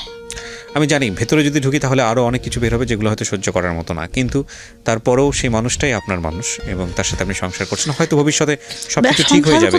সবকিছু ঠিক হওয়া সম্ভব বলে আমার মনে হয় না, কারণ সে এখনো ফেসবুকে এত মেয়ের সাথে কথা বলে। আইডিয়া আছে আপনার কোনো ফেসবুক আছে? হ্যাঁ, আমার ফেসবুক আছে। সো আপনি ওটাতে তাকে মনিটর করেন? না না, আচ্ছা, আমি কিন্তু সে এসে করতেছে, কথা বলতেছে, রেখে দিছে। আমি দেখতে গেছি অনেক মেয়ের সাথে। আচ্ছা, আমি আপনাকে একটা প্রশ্ন করি, প্রসঙ্গটা অন্যদিকে চলে যাচ্ছে। যে মানুষটা আপনাকে ভালোবাসে না, যে মানুষটা আপনাকে সময় দেয় না, বা আপনি তাকে যেভাবে চাচ্ছেন সেভাবে তাকে পান না, সেই মানুষটা 8-10 জন মানুষের সাথে কি করলো না করলো সেটা দিয়ে আপনার কি লাভ? আগে প্রথম অনেক খারাপ লাগতো ভাইয়া, প্রথম অনেক খারাপ লাগতো। এখন মানে দেখেও বলতে গেলে অনেক মারতো। আচ্ছা, অনেক মারতো। আমার শ্বশুর বললাম মারা যায়, আমার মেয়েটা যখন 6 মাস বয়স, তখন আমার মা আমার সঙ্গে যায়। আমার শাশুড়িরা সব আমার মায়ের দিয়ে এটা করেন, তো আপা ওইটা করেন, তো আমার ননদরা। লাইফে না সবকিছু চুক্তি দিয়ে হয় না। আপনি যে ঘটনাগুলোর মধ্যে যাচ্ছেন, এই ছোট ছোট ঘটনার মধ্যে আমি আর যাচ্ছি না। আমি এখনো পজিটিভ ভাবতে চাই, যেহেতু আমি আমার হাজবেন্ডের গায়ে হাত তুলে একটা পর্যায়ে ভাই। এইটা ঠিক আছে, আমি জানি আপনার জীবনে হয়তো আরো বেশি সিক্রেটস আছে। আপনি এটা যেটা হয়েছে আপনার গায়ে কন্টিনিউ হাত তুলতে হয়তো একটা সময় আপনি গিয়ে, আমি ওই জন্য তুলি না, আমার মায়ের জন্য। আমার বাসায় আমার মা আসে, আমার মেয়েটা তখন ছোট, ও অফিস থেকে এসে কন্টিনিউয়াসলি এটা দেন তো ওইটা দেন তো বলে। আমি বলি যে তুমি এরকম বলো দেখেই তো তোমার বাসায় আমার মা গেছিল, তোমার মারাও বলে। সে একটা পর্যায়ে উঠে আসলে বললো যে তুই দিলি না কেন আমি আসার পর। এটা দেন তো ওটা দেন তো বলতে আম্মুকে বলতো, মানে যৌতুকের ব্যাপারে? না না না, তাহলে ওই পানি দান তো আম্মু, এটা খাওয়া, ওইটা টানেন তো আম্মু, এরকম বলতো। আমার খারাপ লাগতো, কিরা আমি আসি আমার মাকে কেন বলে। ও বলতে পারে যে আপনি একটু বাবুকে ধরেন, ওইটা আমাকে সেটা দিক। যাই হোক, আমি সংসারের বিষয়গুলো দিতে চাচ্ছি না। আমি যেটা বুঝি যে আপনি কমপ্লিটলি নট হ্যাপি, কিন্তু এই মানুষটাই ধরেন একটা সময় গেলে সৃষ্টিকর্তা চাইলে হয়তো আপনার সবচেয়ে কাছের মানুষ হয়ে যাবেন, মনের মানুষ হয়ে যাবেন। হয়তো থিঙ্ক পজিটিভ, পজিটিভ চিন্তা করাটাই বেটার। যেহেতু আপনার সে হাজবেন্ড, করি ভাই, কারণ আগে যত সমস্যা হতো এখন আগের থেকে অনেক কমছে। সে একটু মানে বলতে গেলে লোভী টাইপের। ঠিক আছে, থাক।